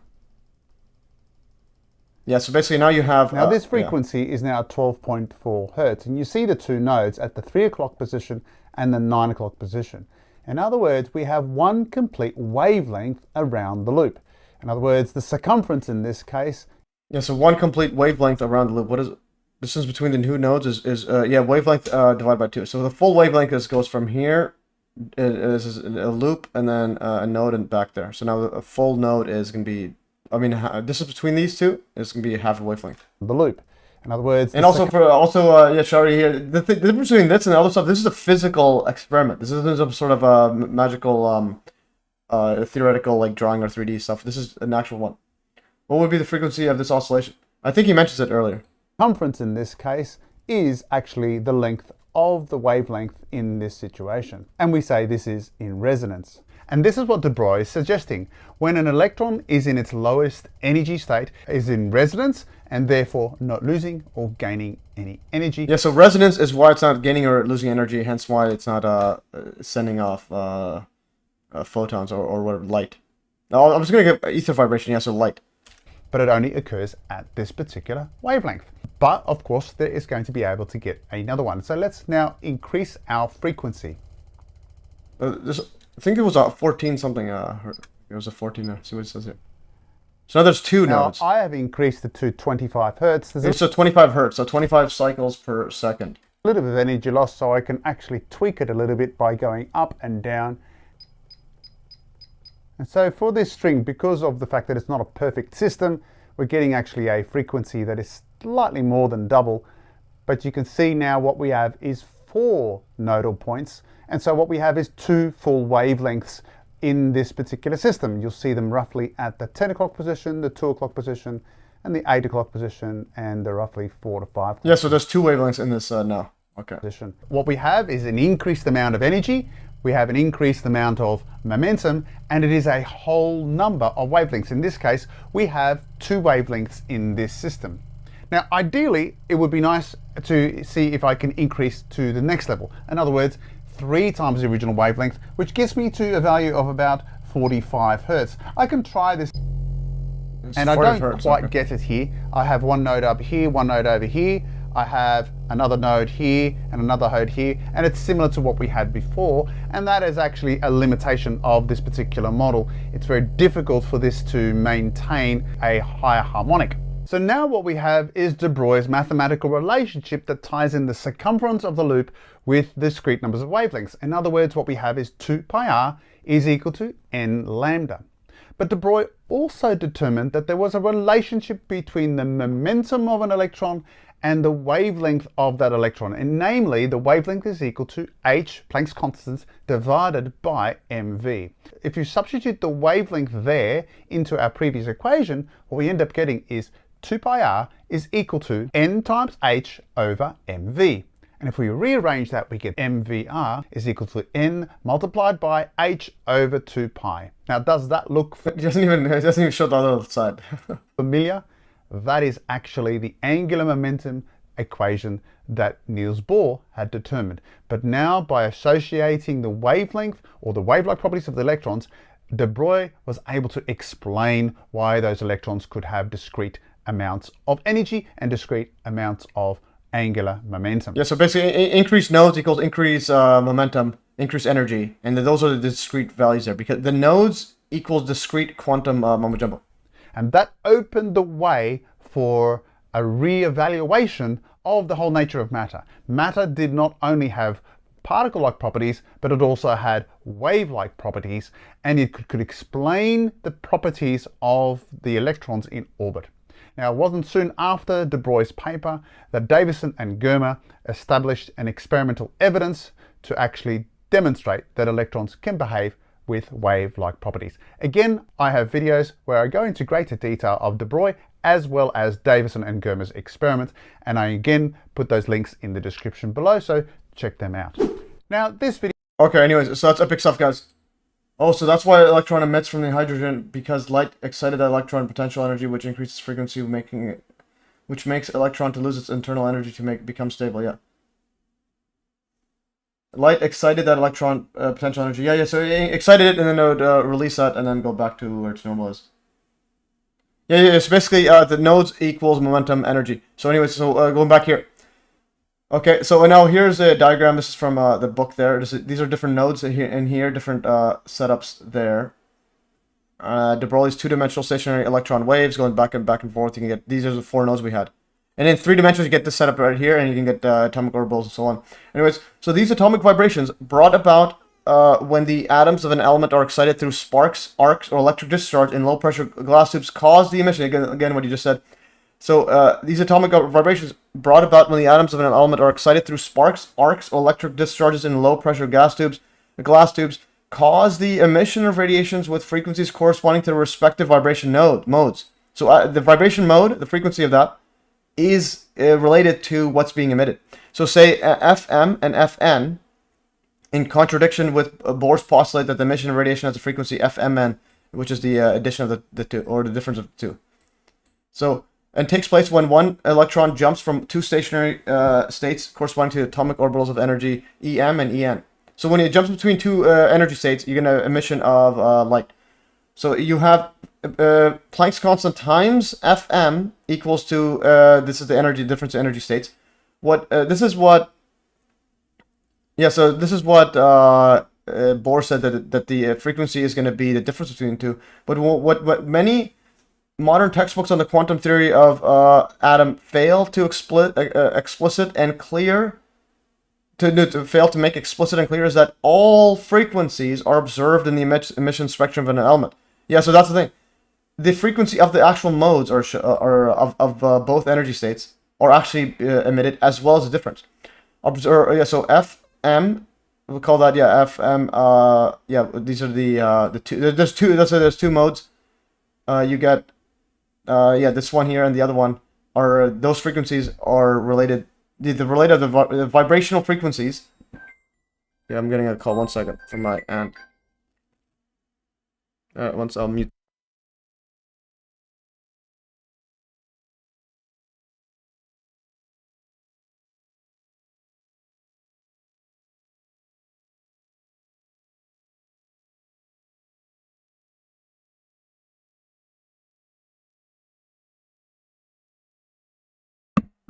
Alright, anyways, that's my ad. Okay, anyways, so we're back on.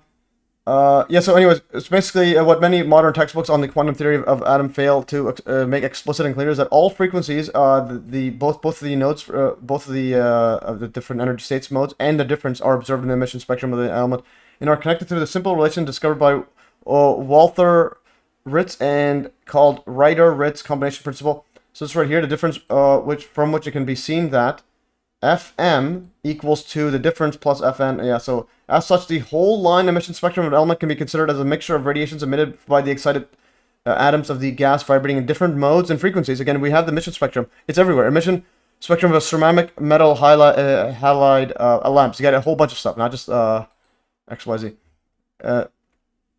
Okay. In which higher, yeah, so anyways, are emitted by the excited atoms of the gas vibrating in different modes and frequencies, and in which higher frequencies are obtained through the principle of hydrodyning, proposed by Juliana Mortzet. What is hydrodyning? I'm going to also put this emission line. I think I didn't send this one. Put this in here. Again, anything I cover, oh no, I did cover all that already. So I'm going to go right here. Hydrodyning. What is hydrodyning? And basically, higher frequencies are obtained through the principle of hydrodyning.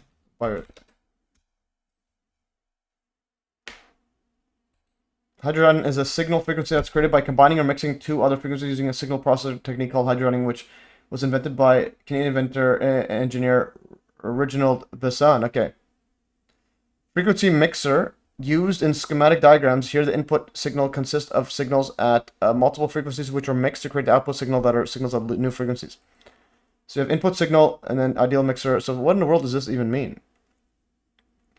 Okay, so you can combine frequencies. I'm going to go, what is hydrodyning? Like, all this stuff, like, it's just, people just brush it off as nothing. Okay.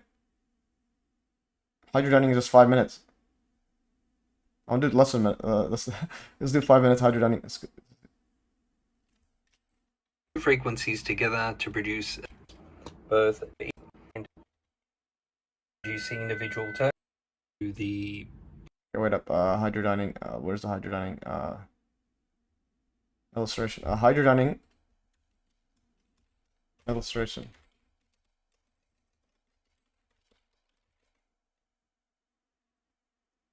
Okay, this guy here, what does this do? So we're making the next live session on the cosmology to space technology. Yeah, but again, I do a functional thing. I'm trying to get this guy's theory understood, because, and then we're gonna cover his anti-gravity stuff. The goal is to reduce anti-gravity. We're not here to just do casual stuff. Like mainstream stuff. It's semiconductor logical gay concept. Anyways, we'll do that later. Right at the start. If ultrasound is above our Why does it have music here? I don't want to get freaking copyrighted. I'm gonna just do hydrodyning. This is something I need to hydrodyning images. Just see a quick images. I just want to grasp it. Like, I just want to quickly grasp it. I hate when it doesn't show that. So technique combines audio signal envelope shapes RF signal modulated signal. Audio signal input. Oh, so the whole idea is to modulate it for a specific setup here. Shapes, envelopes, RF audit. Oh no, basically you're trying to like change this thing. You're just mixing. So amplitude modulated carrier, original signal mixer. Mixer produces beat frequency. Okay, so basically you're just mixing frequencies. Okay, signal. Okay, that's all it is. Beat. You're just literally doing some disco stuff. Okay. And in which higher frequencies are obtained by through principle of hydrodyning. So you can actually get differences just by them combining. Anyways, so another notable consequence of the theory proposed here is that starting from the complete line spectrum of an atom, it is possible to predict the real shape of an atom of the atom of an element, since it is the real structure whose vibration produces a radiation. Oh, so that's cool. So you can produce the structure of the atom just from the spectrum of the just from the complete line spectrum. So I'm gonna go hydrogen spectrum. Hydrogen spectrum.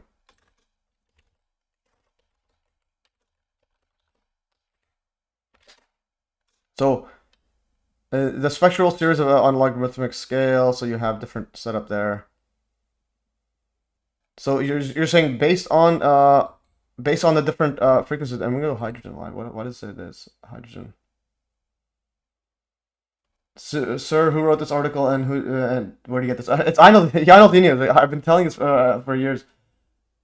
Anyways, just go definitely check out the thingy. Okay, so this guy's got I published it on the Hive blockchain. The guy let me publish it, and he has an anti-gravity patent. So on like a theoretical one, and I definitely want to try it out because again, we're here. The goal is anti-gravity energy exists. Okay, keep that in mind. So whenever you're trying to read up on mainstream stuff, space cosmology, realize anti-gravity tech exists. They got UFO tech flying around probably. I'm gonna go hydrogen spectrum series. So why is there so much a series of hydrogen? So we got this one here, 100 nanometers, and then you can also get these different ones. Oh, this is HU something. We go hydrogen line. Okay. Okay, I just want to go get a specific frequency. And then what is a spectrum? Okay, why does it do that? Complete spectrum. Okay, electron transitions and the resulting wavelengths for hydrogen. So that's pretty cool. So electron transitions, so go from here to here, 122 nanometers, depending on the orbital it jumps to. Nanometers from here to here, 194. So if it jumps from these little ones, it's gonna have higher frequency light there, and that's pretty cool actually. That's a pretty good one. I'll copy this one. So that's pretty cool. I think I grasped it. Yeah. So I know Dino's definitely right about this. That's not up for debate. This guy's on his A game. Okay, hydrogening is that. Bomber series, Lemon series, Patchen series, and 3 more. Anyways, this guy's dropping bombs. No idea what that means, but I like it. Okay, I don't know why this is not. Oh, whoops. Okay, anyways, that was an image from thread. Okay, hydrodyning, and also this hydrodyning is just mix it together. I like this better. Hydrodyning. Okay, that doesn't show it better. Okay, hydrodyne. This is I'm like making sure we have everything here so that it's all there. Because we're powering through. That was better image. Basically, once the beat frequency, you're just making stuff. Okay, that's pretty cool. So we're on another level, guys. Taking over the game. Okay, let's go back here. So, anyways, yeah. So the frequency of the jump, you can actually correlates to the actual So the shape of the atom, you can tell by the spectrum it emits, because they're related to each other. Like the frequency of light being emitted is related to the actual shape that's jumps. So the actual distance between these, the modes of the actual vibrating of the atom. So another notable sequence of the theory proposed here is that starting from the complete line spectrum of an atom, it is possible to predict the real shape of an atom of the element, since it is the real structure whose vibration produces the radiation. Yes, you can actually get the wavelength of the standing wave. Sir, your English is go fast like a flash from DCU. That some words go up from my head. Yeah. My apologies, but again, played slow motion. I try to speak a bit slower. Okay. Anyways, but also the comments here. Just make sure you're on point. Don't get too distracted. Like jumping around everywhere. Just focus on this topic at hand, unless like absolutely necessary to jump across. Anyways, so another notable consequence of the theory proposed here is that starting from the complete line spectrum of an atom, it is possible to predict the real shape of the atom of an element, since it is the real structure whose vibrating produces the radiation, and the possible shape or shapes of vibrating structures can be determined from its normal vibration modes. So again, just the ascending waves. On the next 3 pages, I've tried to show through diagrams the great leap in our understanding of the atom brought about by the atomic theory proposed in this work that improves upon II 16, 17, and 18. I think that was here. This was on the de Broglie stuff. The standing waves here is basically a big jump through this new theory. Okay, through the use of real spherical surface waves of electrogen covering the atomic nucleus that act on the ether mechanically to produce radiation over the current accepted model of the atomic based on quantum mechanical calculations, QM that uses the Schrodinger's probability wave equation for a negatively charged electron around a positively charged proton, and presently taught to high school I figure below and to college students II 2. So here's the in the high school one. So a quantum mechanical atom in the 1990s. This is again mainstream physics. In the Warren Heisenberg changed the model of the atom, which had electrons in orbits like planets in the solar system. His uncertainty principle says that we cannot know the exact position and velocity of anything at a given moment. I'm going to start studying. Given moment instead of specific orbits, his new version of the atom has regions around the nucleus in which there is a high probability of finding an electron and the shapes of these probability clouds represent what we currently refer to as the electron orbitals. All right, so basically the direction is somewhere around there at any given phase or frequency. Basically, take like a projection or snapshot, and that's probability of getting them somewhere around there. So a quantum mechanical model of atom structure. So this is the 1s orbitals in the center. There's nucleus, 1s orbital, 2s orbital is this right here, and then 2p orbitals. This is on the same side of here, but it can flop around like that. And then this is the this was II diagrams from II-1, and this one here is the university what they're shown. And then II-2. So diagrams below from II-2. This is what university ones are showing. The Schrödinger equation for the hydrogen atom can be solved most readily by using spherical coordinates. That's pretty cool. So spherical coordinates is the name of the game. So nucleus plus E charge at the origin. So you have plus electron charge minus E over there. This is plus E. This is a proton has a plus E charge. That's an interesting part. Why does a proton have a plus charge, the same value as an electron? Like what in the world? But a negative. And sir, where to learn the accent like you, native English speaker? I can't speak the end of word silently. Which word?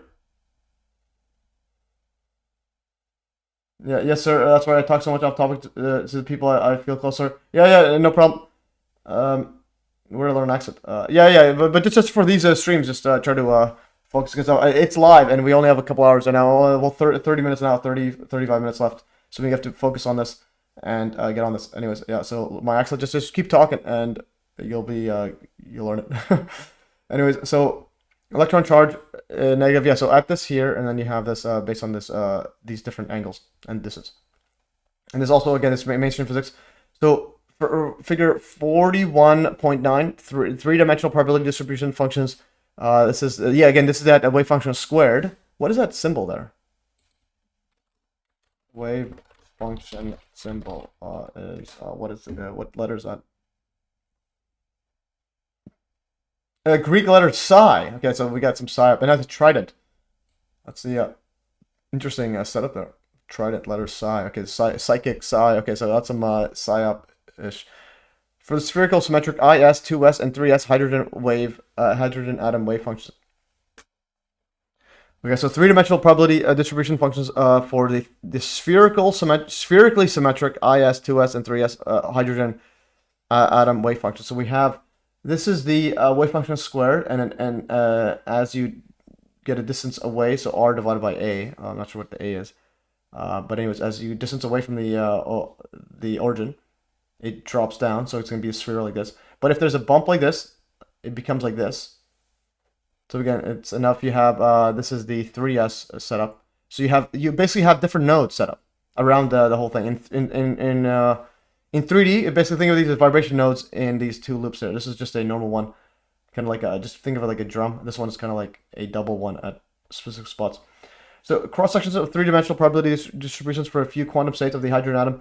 They are not to the same scale. Mentally rotate each drawing about the z-axis to obtain the three-dimensional representations of this is the psi squared or the wave function squared. For example, the 2p ml equals plus or minus 1 probability distributions look like a fuzzy donut.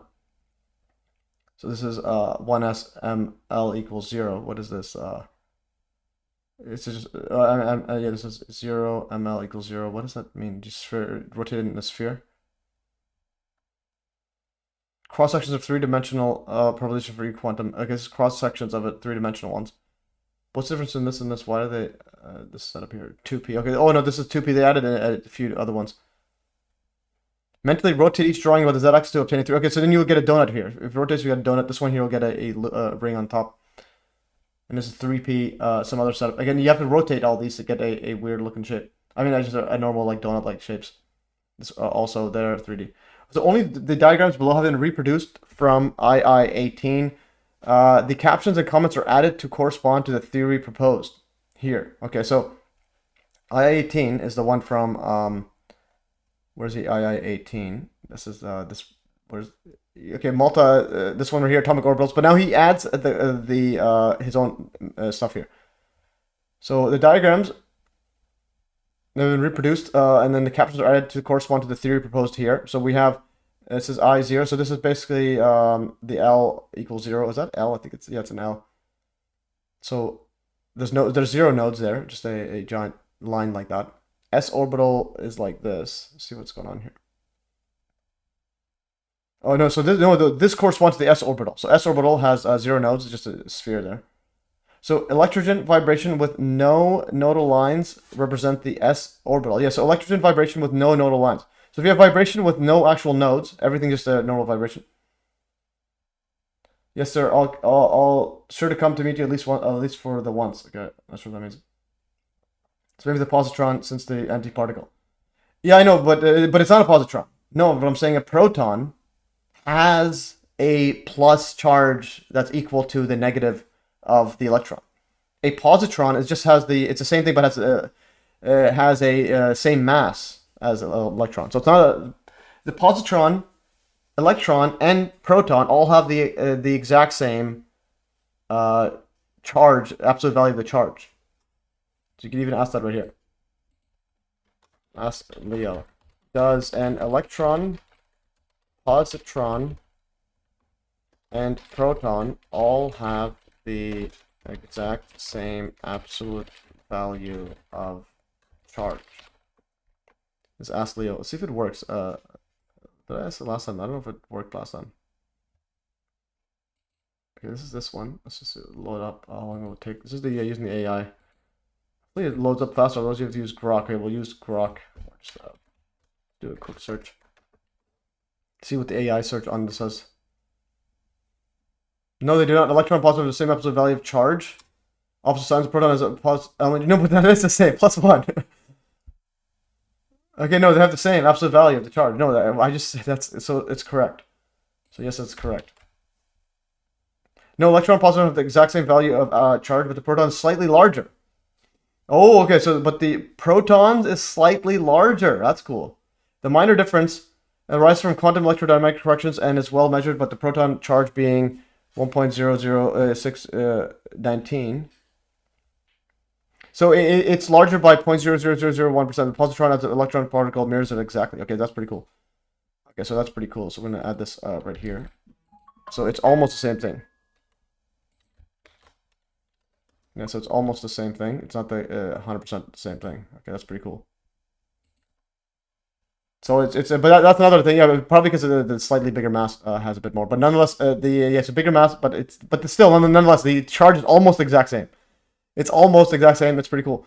The electron vibration. Okay, so right here is the electrogen vibration with no nodal lines represents the s orbital. So this no nodal line, just a line like that. And there's no nodes. It's just vibrating. Just think of it as pulsing. The atom expands and contracts radially. Yeah, so it's basically it's expanding and contracting. Think of it just like that. It's just going up and down, up and down. So there's no actual nodes. The atom expands and then so electrogen vibrations with one nodal line represents the p orbitals. So if you have this line right here and there's a pulsing and there's an inward pulse as well. So it pulses and yeah, so it's like it's expanding, but that line there is where there is no expansion. Remember the one we had before?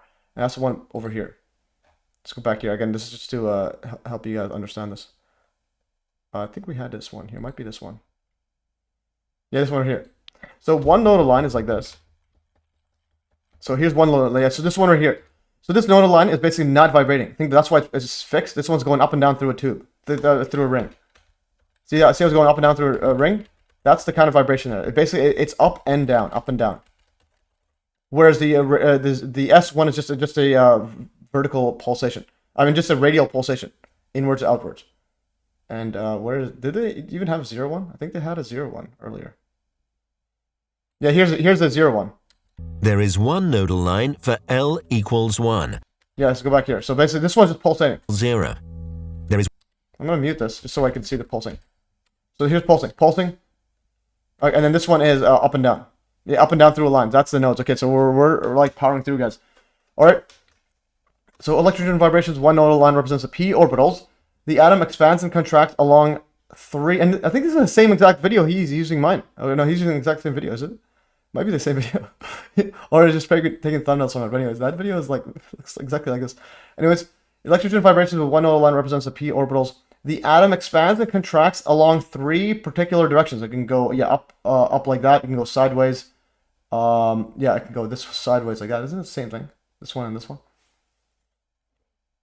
Yeah, or actually no, this pulsing, is that pulsing? Oh no, that's pulsing this way. No, it can go this way, forward, upward, or sideways. Yeah, that's a 3. So that's literally, yeah, that's literally it.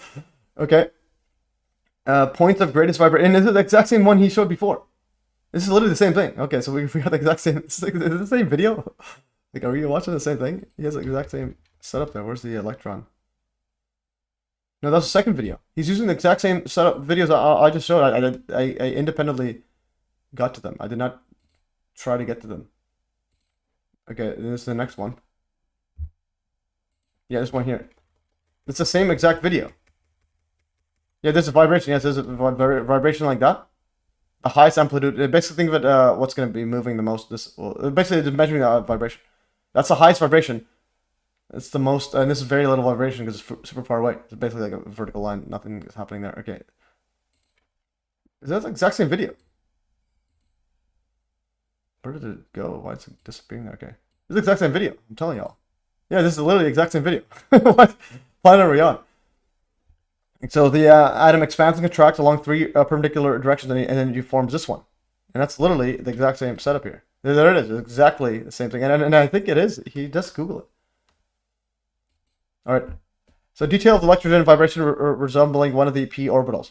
Yeah, so basically up and down. Points of greatest vibration amplitude. Maximum probability of finding an electrogen QM. Chemistry does not describe the entire vibration in space. Only the local maximum probability of finding electron. It corresponds to the points of greatest vibrational vibration amplitude. And it's I-18. That's a video. I think it's a video. Why is it I-18? How is it that? Where's I-18? Oh, quantum reflections. Okay, this is Malte Uben, and this is quantumreflections.com. Atom 6. Okay, this is interesting. Go to this website here. I'm going to have to archive this. Oh, and they have the actual setup there. Enter domain. Enter the shadows landscape. Okay, what in the world's going on here? Just enter shadows. What does this even mean? Interference of light, sound interference, double slit experiment. Okay. Double slit experiment. What is all this stuff here? Nothing's going on. Click to accept cookies. Okay, how do I do this stuff? There's nothing here. This is ridiculous. Okay, whoever's doing this, this probability, spherical vibrations. Do something. Begin station.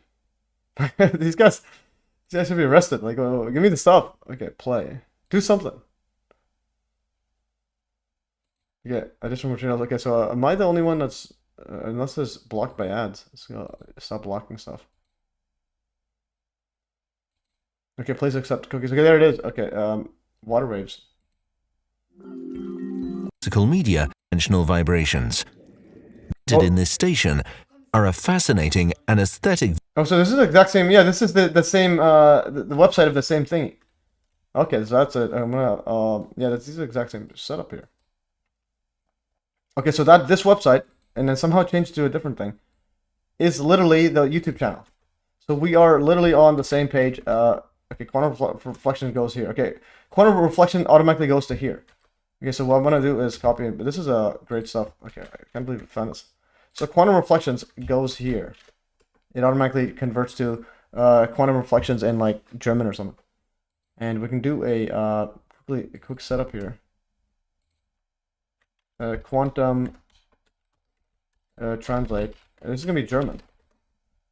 Quantum Spiegelungen reflections.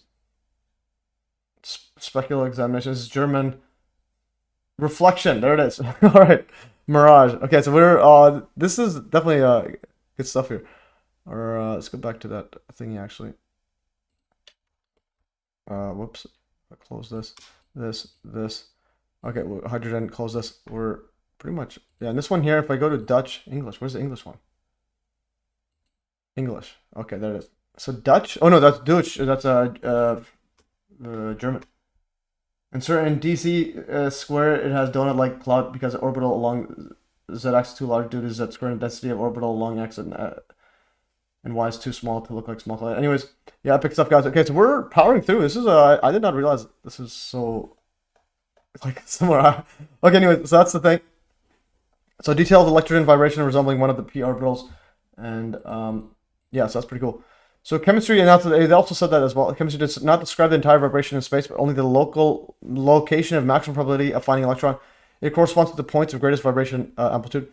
Only the diagrams below have been reproduced from I-18. The captions and comments are added to correspond to the theory proposed here. So again, those same videos. So here is vibration right here. If you have two nodal lines, so the two nodal lines will generate that other setup here.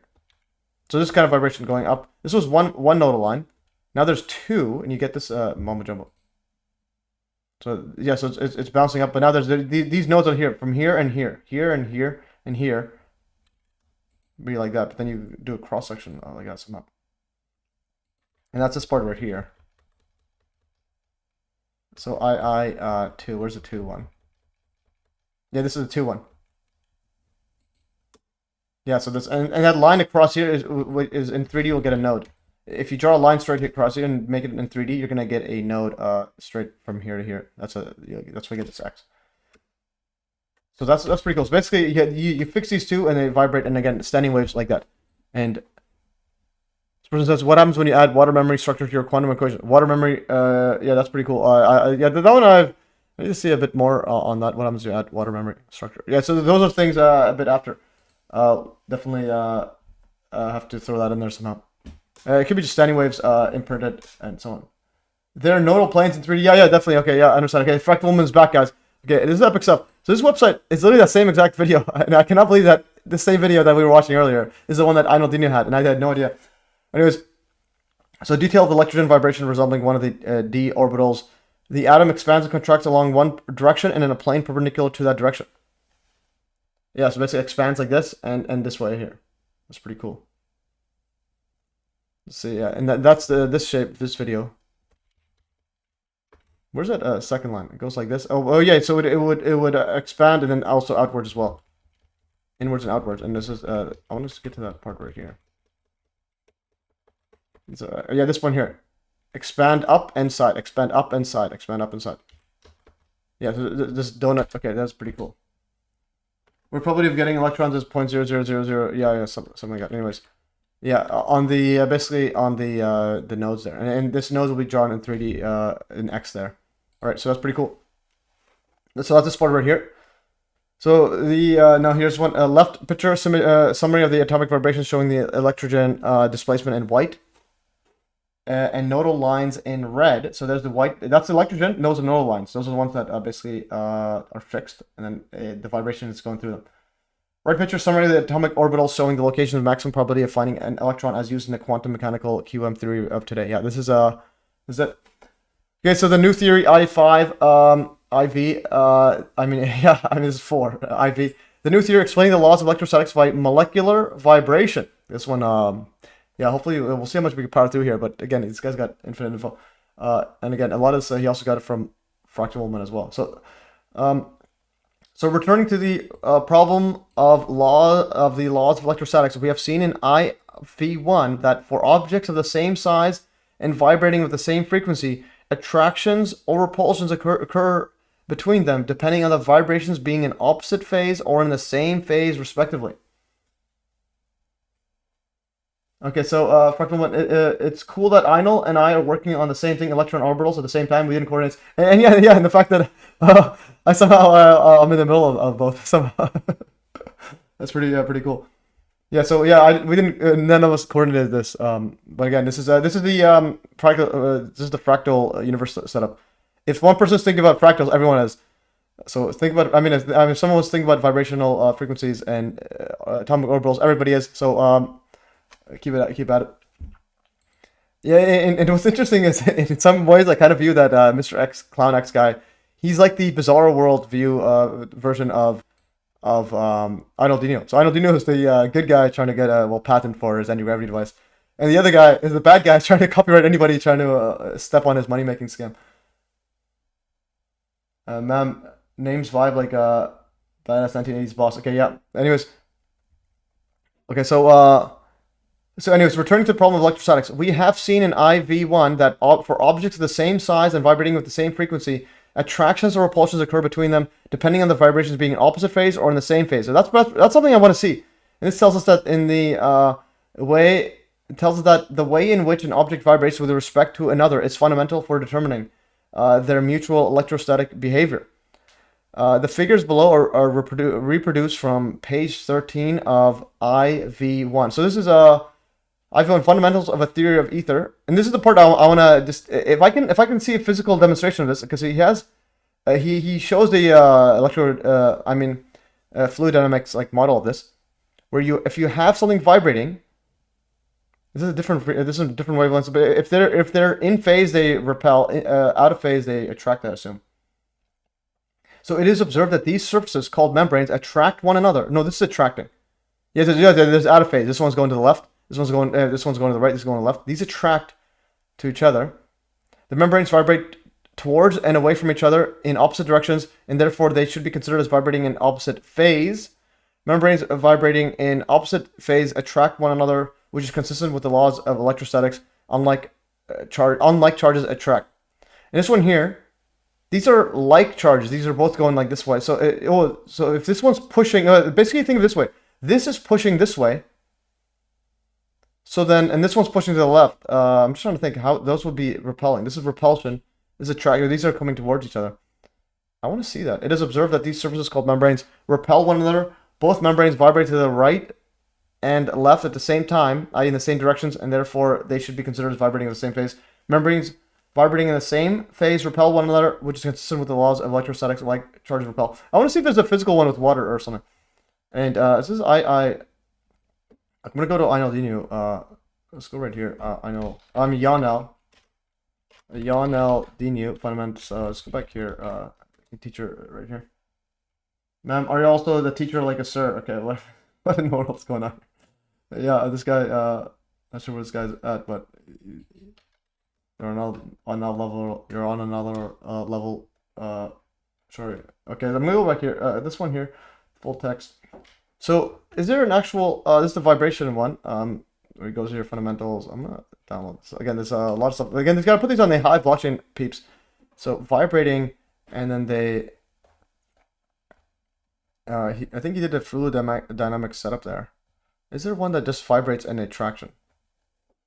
Is there just a video? Okay, this is a, keep this close, and then this is one he's able to make it come close together. Okay, this is in the fluid dynamics. This is a computational fluid dynamics setup and the method used.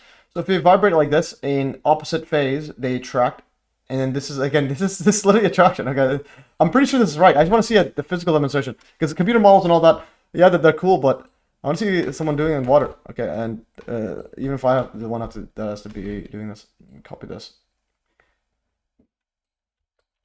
Okay, this is pretty cool. I'm gonna copy this like that, and then Telegram as well. And this is part 2.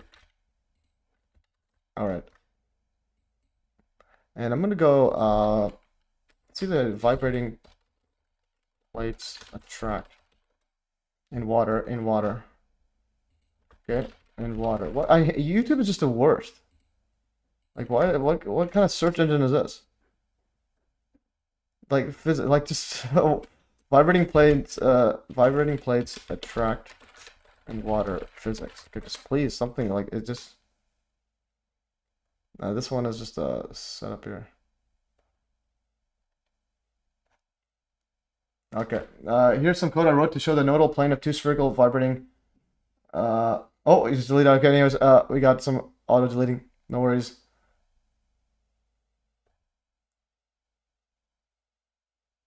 Okay, water defies gravity. Okay, okay, I'm gonna go with this. Yes, this is a pretty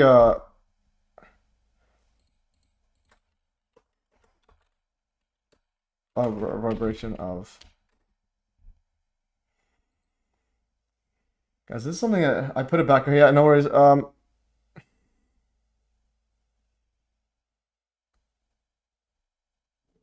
Yeah, because this is a potentially groundbreaking experiment. So it's something I could do. Okay, so that's something I could work on. This guy says, could ether be another state of water? No, water is another state of ether. Everything alive is made of mostly water, hydrogen. Yeah, but ether is just according to this theory, a completely frictionless fluid. So it's just, think of it as frictionless fluid. Water is just a type of water is another level of ether. Everything is just a different nodes of ether or something. See if you can run my simulator. How do I go to the simulator? What's the website? Oh, is it the one that you sent me the code? Because I want to make an actual thing here. Did you email me it? Okay, man. So it's 1:17 already, and I have an exam last morning. My engineering entrance gotta solve problems. Okay. Anyways, have a good night, and yeah, and send me. You can email me the setup here. For a moment, is there the software to run? Okay. Anyways, let's go back here. So vibrating plates attract if they're out of phase. If they're the same, roughly the same setup here, they attract.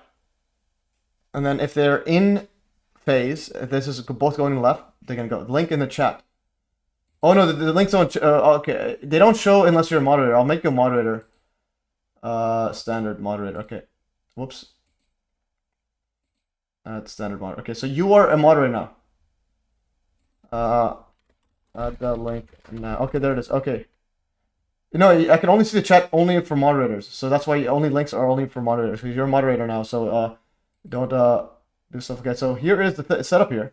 Oh, this is pretty cool. Okay, this website's pretty cool. You could do stuff. Okay, make it right here. So you have two things right here. Separating setup. Okay, why is it so fast? Slow it down. Okay, oh, global frequency. Okay, 0.5. Okay. Resonator separation. It's so cool. This is absolutely... Alright, we solved it, guys. This is absolutely amazing. Okay. Resonator wavelengths. So where's the attraction part? Okay, what do I do? What should I do? Damping energy loss per this.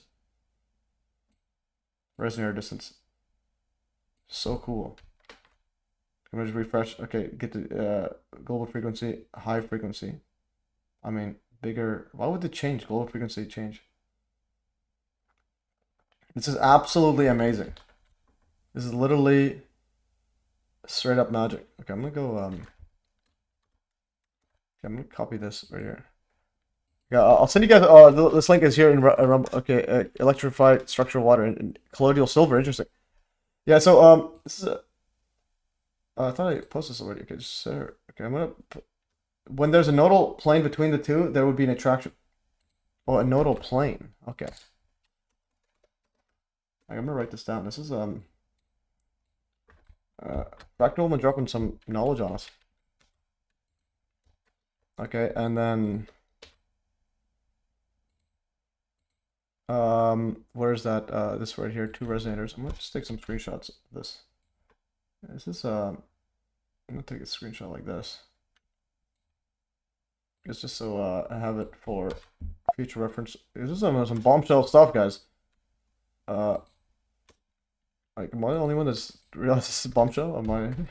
I didn't simulate attraction. Okay, that'd be something cool. Nodal plane. Oh, but even if you put a note there, in the software, just put a note saying XYZ would happen if whatever. Okay, so when there is a nodal plane between the two, there would be an attraction. So this is the nodal plane right there.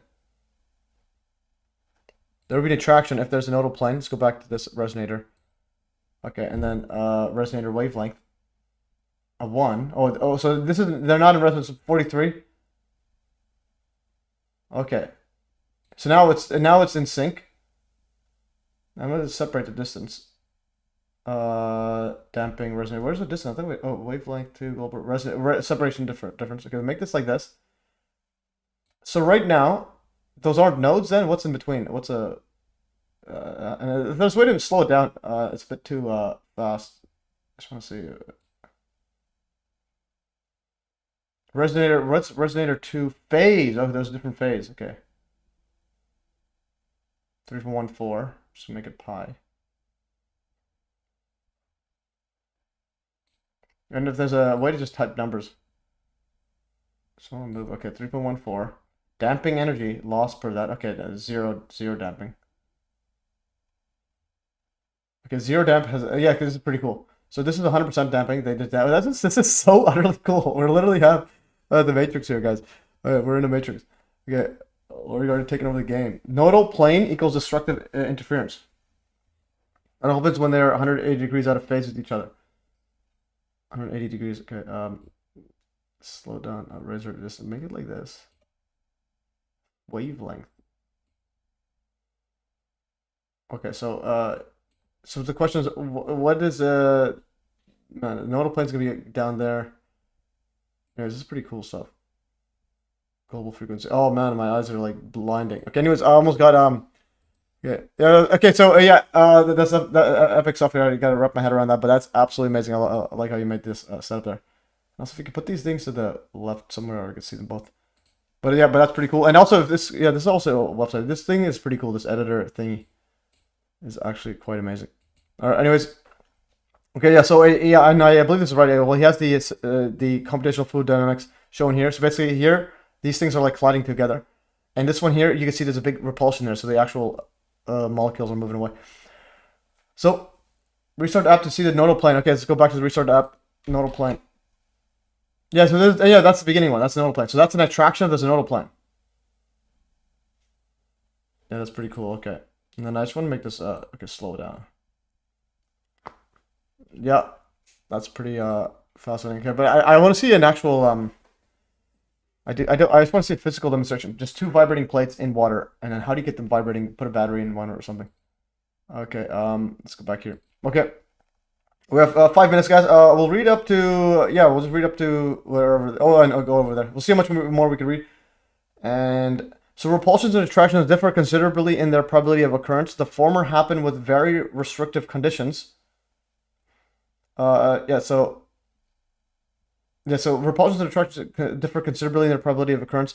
The former, repulsions, happen with very restrictive conditions. Yeah, basically, this is they need to be in sync. This one, if they're out of sync, they'll attract. So repulsions are the ones that are interesting to do. So those are less rare. I mean, they're more rare. So only for similar sizes of vibrating objects, same frequency, try using the base increments of 3, 3, 9. I you could try that.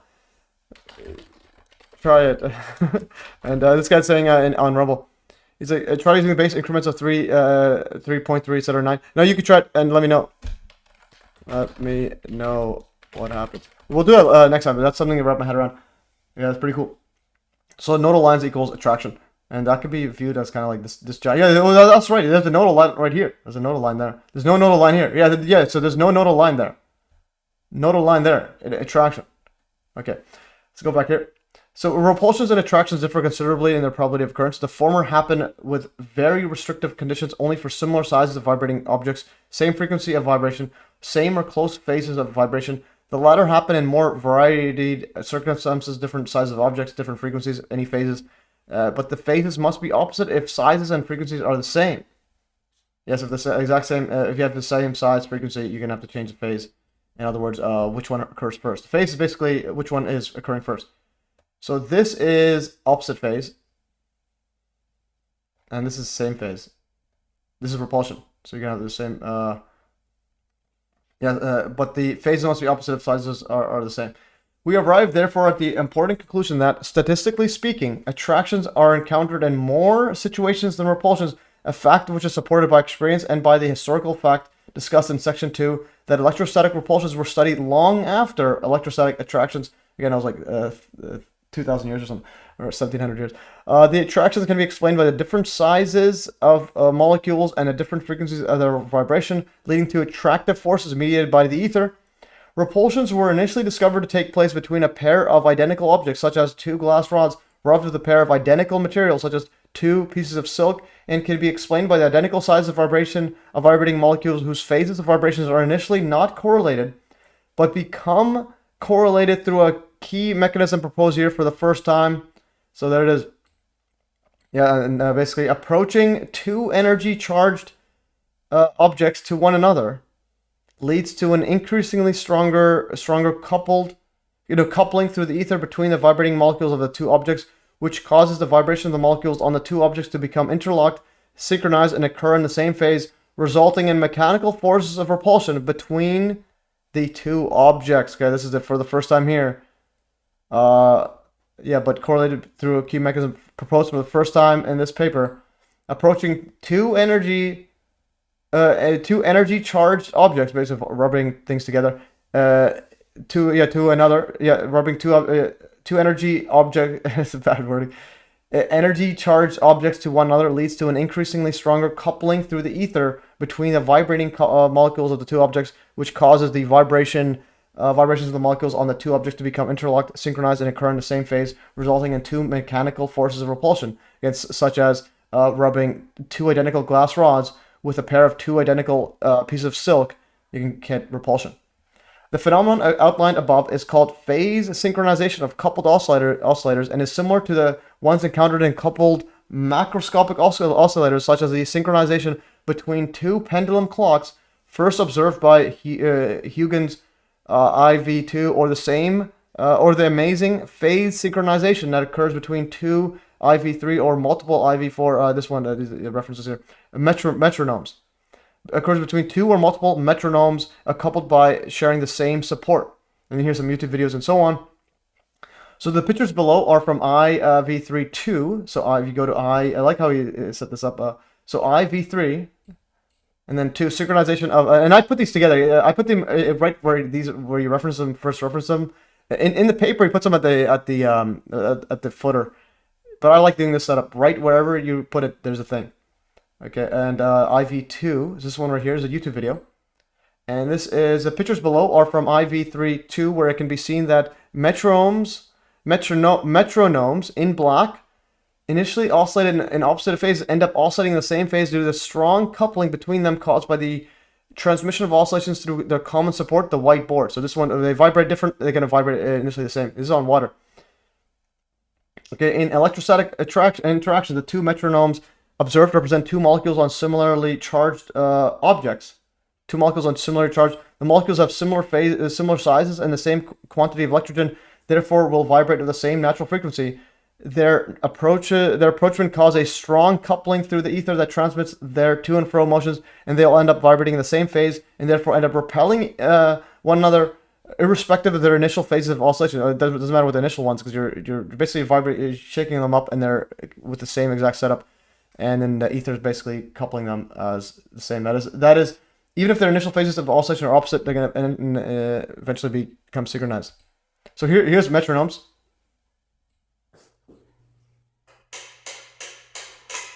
And there's a board right there, and it's going to put on top so that they'll be able to transmit the vibrations.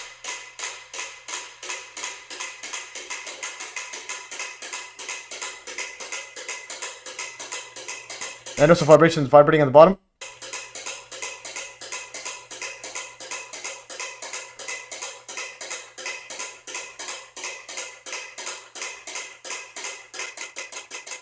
I'm speeding it up. And when does it line up? It's almost going to line up.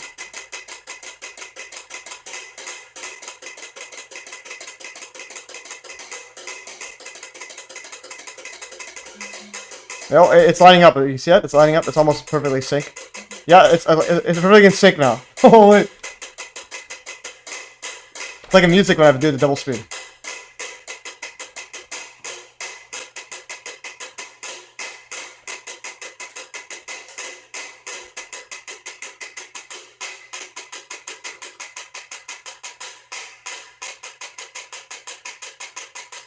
Alright, epic stuff. That was an absolutely amazing demonstration. As well, like experiments. Basically, they're worth a billion papers, a billion words, and this epic stuff. I'm going to stop it here. We're going to continue on next time with this, and then keep going on. Because again, this guy, I'm telling y'all, him and Fractal Woman are literally taking over the game.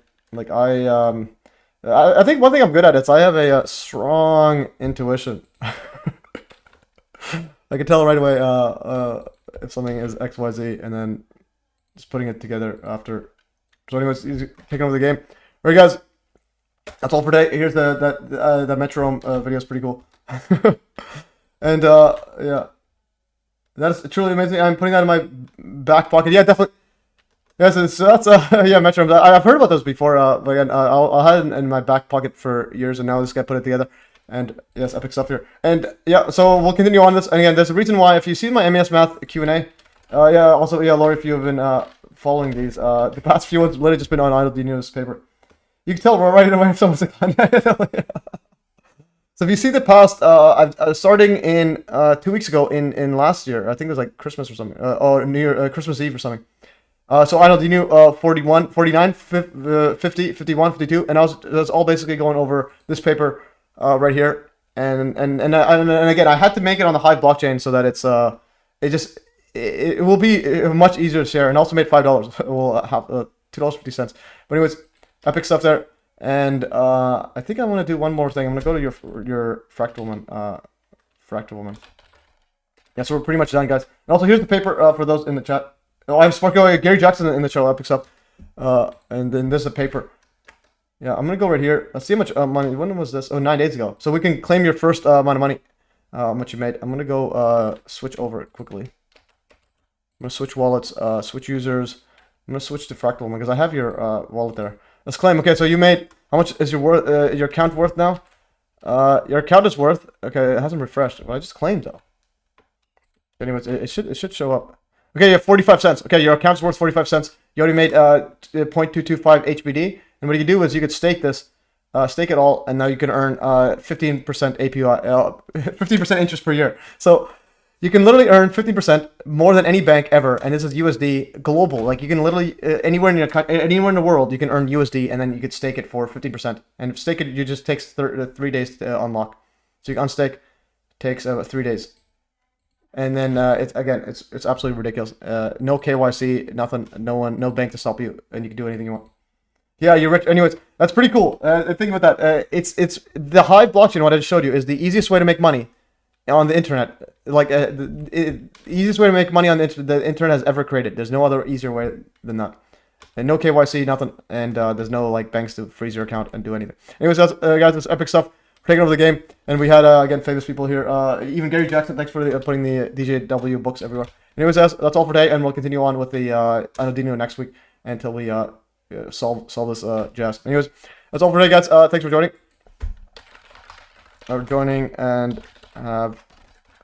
And have a great day. Yeah, Lori, if you can put your papers on there, or even get your daughter to put them on the blockchain, in my view, it's just much better than ResearchGate. ResearchGate, think of that as like a alternative. Thanks for joining. Have a great day. Because ResearchGate, they can also censor and do whatever. But they also can. You're at the whim of how they change their like setup, and each time it'll be new and all that. This one you can literally trust it'll be there. And if you don't like something, you can do a different website. Anyways. That's all for today, guys. Thanks for joining. Have a great day. I'm ending the stream in 3, 2, 1. Adios. Ciao. Okay, and I'm gonna